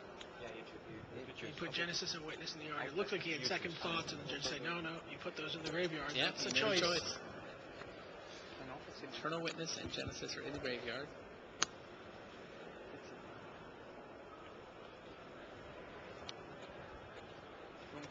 Teneb's in hand. You're going to sack your Elder now? Break and Teneb. Okay.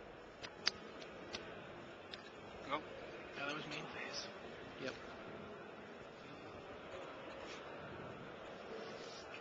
Yeah, I like Remy's board a lot better if he throws a Dark Confidant here. Yeah. I mean, I guess he's on 6, but with the top, doesn't seem like he's much danger.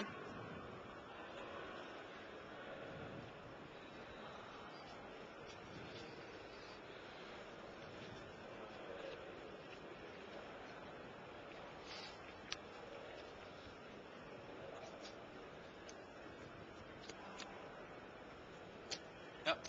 Armagoyf heads over. Okay. Just trying to make up.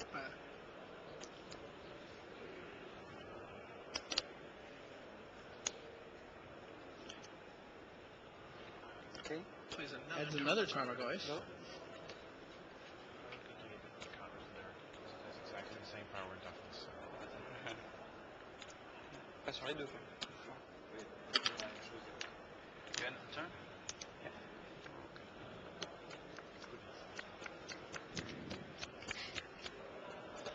C'est bien le petit traducteur.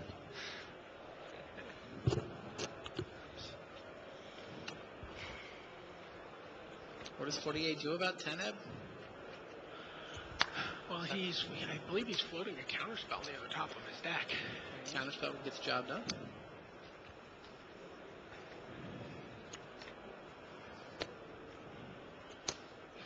There's that 6 land that's been.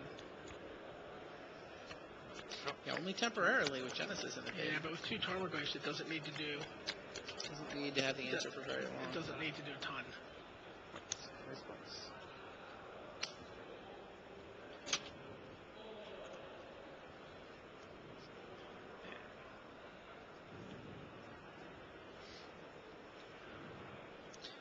Four each for the So Tarmogoyfs. he's got to do 3 turns, 3 turns.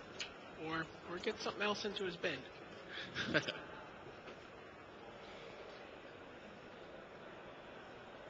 What types are missing right now? Sorcerer's missing.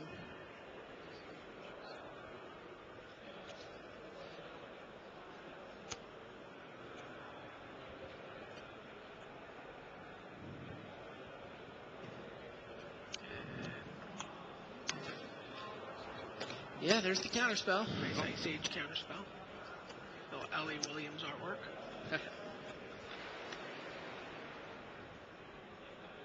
Alright, 48 counterspells Teneb. He can crunch for 8. Trying to figure out if there's any way he can stock his yard here. Yep, plays and activates top in one fell swoop. Probably going to get that Jite. Oh, that's a big deal. Except He that flips- he knows there's a Stomp Howler there. And a Petrify. Oh, okay. So crunch for 8. Tina Roos down to 10. Tina Roos does not have enough mana to use Genesis and play Teneb on the same turn. So the counterspell bought 2 turns, which is an eternity when there's 8 power worth of Tarmogoyfs attacking.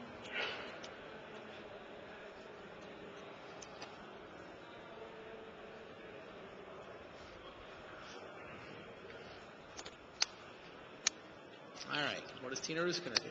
He's going to start recurring Loxodon Hierarchs, I imagine. Do you have enough mana for that? Does he only have 6? I see 6. Activate Genesis, targets 10.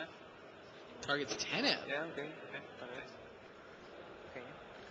Huh. Picks up 10 out. Interesting.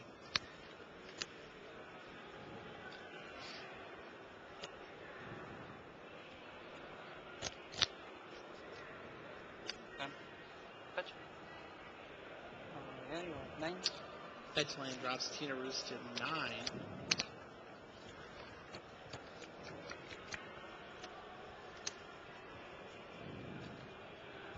So next turn he can start having recursive Loxodon Hierarchs. Sure. Could have done that this turn. Didn't know he was going to draw the land, though, right? Oh. Okay. Is that Sakura Tribe Elder? It is Sakura Tribe Elder And another Sakura Tribe Elder. Okay. Go. which he can also And recurse. I put this effect on stack. Yeah. In response, it's, and in response, I draw. Okay. So, draw. Flipping his This one. top, and then he'll discard his top. But then he gets the top at the end of it. There's an activation at the top on the bottom of the stack. Oh, very underneath nice. the Thirst for Knowledge. So, getting a look at a lot of fresh cards here. This one.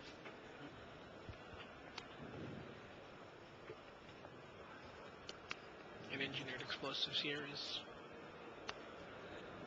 not quite game. What? There's already an artifact in the yard. Top. I believe so. I think it's just enchantment and sorcery missing. And Planeswalker. And Tribal. And Tribal. If only he had a Bound in Silence.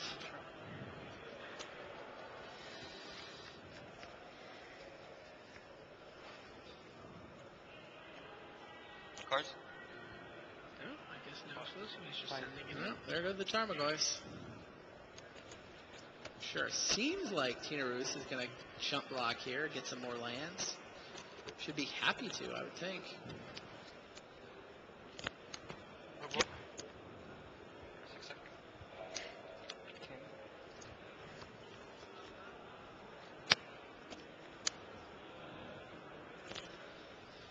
Tina Roos has now got 9 lands in play.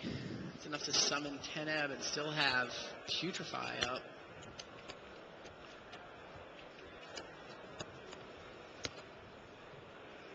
He has no idea of the shape of Forte's hand at this point. It's true. He's drawn. He's just looked through. Has he gone 6 cards deep into his deck? Yeah.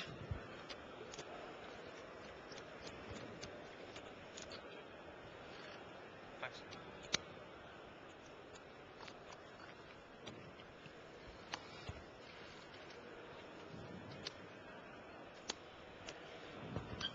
Yep. Dark Confidant. Now it's 10 power.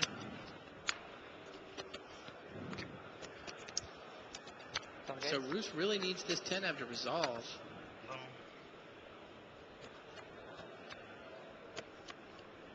First he's got to decide if he wants to use Genesis.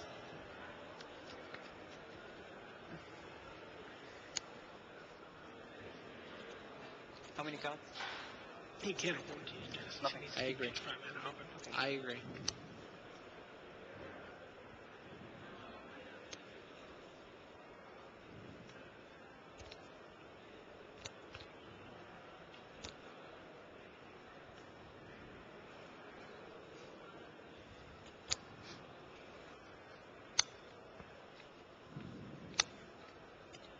One, two, three.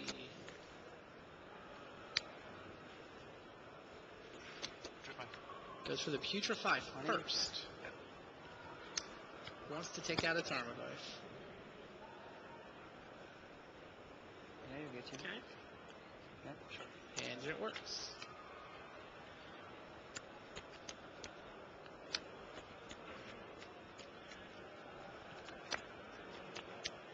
Now he's got 6 mana left. We know he picked up a 10 Ebb last turn. No, But he goes for Eternal Witness instead. Eternal Witness, a card trap elder. Eternal Witness gets counterspelled.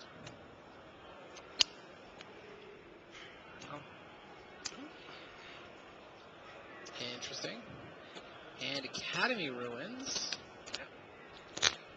for a top. So 48 draws the top thanks to Dark Confidant, falls to 5 life.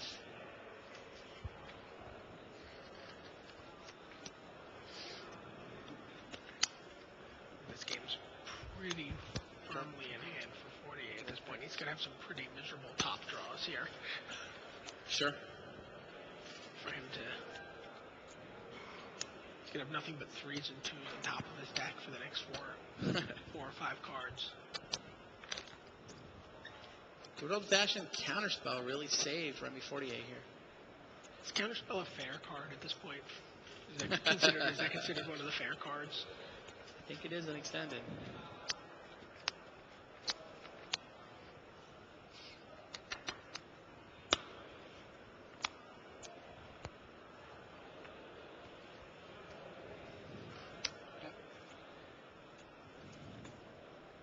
Yeah, I feel like there was a way this game could have played out where Tina Roos could have saved one of his hierarchs with that, using that Elder a little sooner. Ah. And also, the turn he attacked with the Elder and then sacked at the end, he could have also, was that 1 point of attack worth the 4 or 5 points he took back on the crack? Right. The return attack. Yeah, it's a pretty tricky, complicated game. Certainly seems like Remy 48 has a counterbalance ready now. Attacking for 6. Drop Tina Roos down to 3. 48 seems totally in control of his deck. Pretty complicated deck. A lot of tricky interactions, but 48 is clearly on top of them all. And looks like, I mean, he's ready to attack next turn for the win in Game 5 and the seat in the semifinals. He'll go on to face another rock deck. Diobara. But Tina Roos is looking at an opponent who's only on 4. He's got Genesis Recursion set up. He's got a lot of action, but not clear if he's going to be able to deal with that Tarmogoyf in time.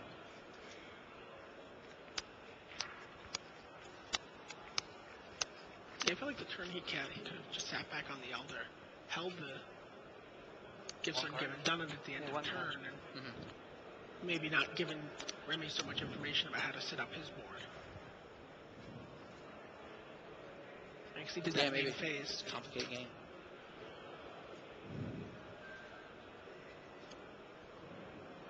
This has already gone more turns than like 3 rounds of extended we're supposed to go. We're supposed to be 12 zombie tokens attacking here. No targets. No targets. Okay, nice. Declines Genesis. Just mana available. Wow. Tina Roos just drew gifts ungiven. What does that do? Sure, it makes it more complicated.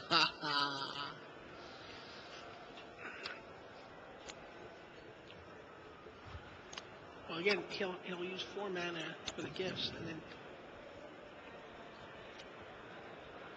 looks like he's just going for 10 Eb. Is that gonna work? Can you kill me?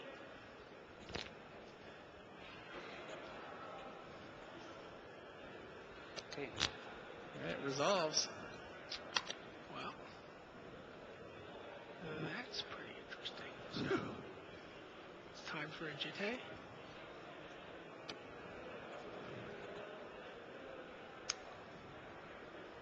Okay. So he flips the top again and thirsts for knowledge again.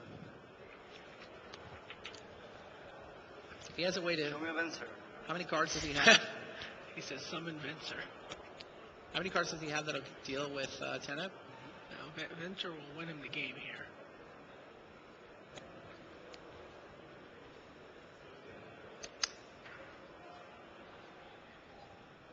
Show me a Venser. on the top now.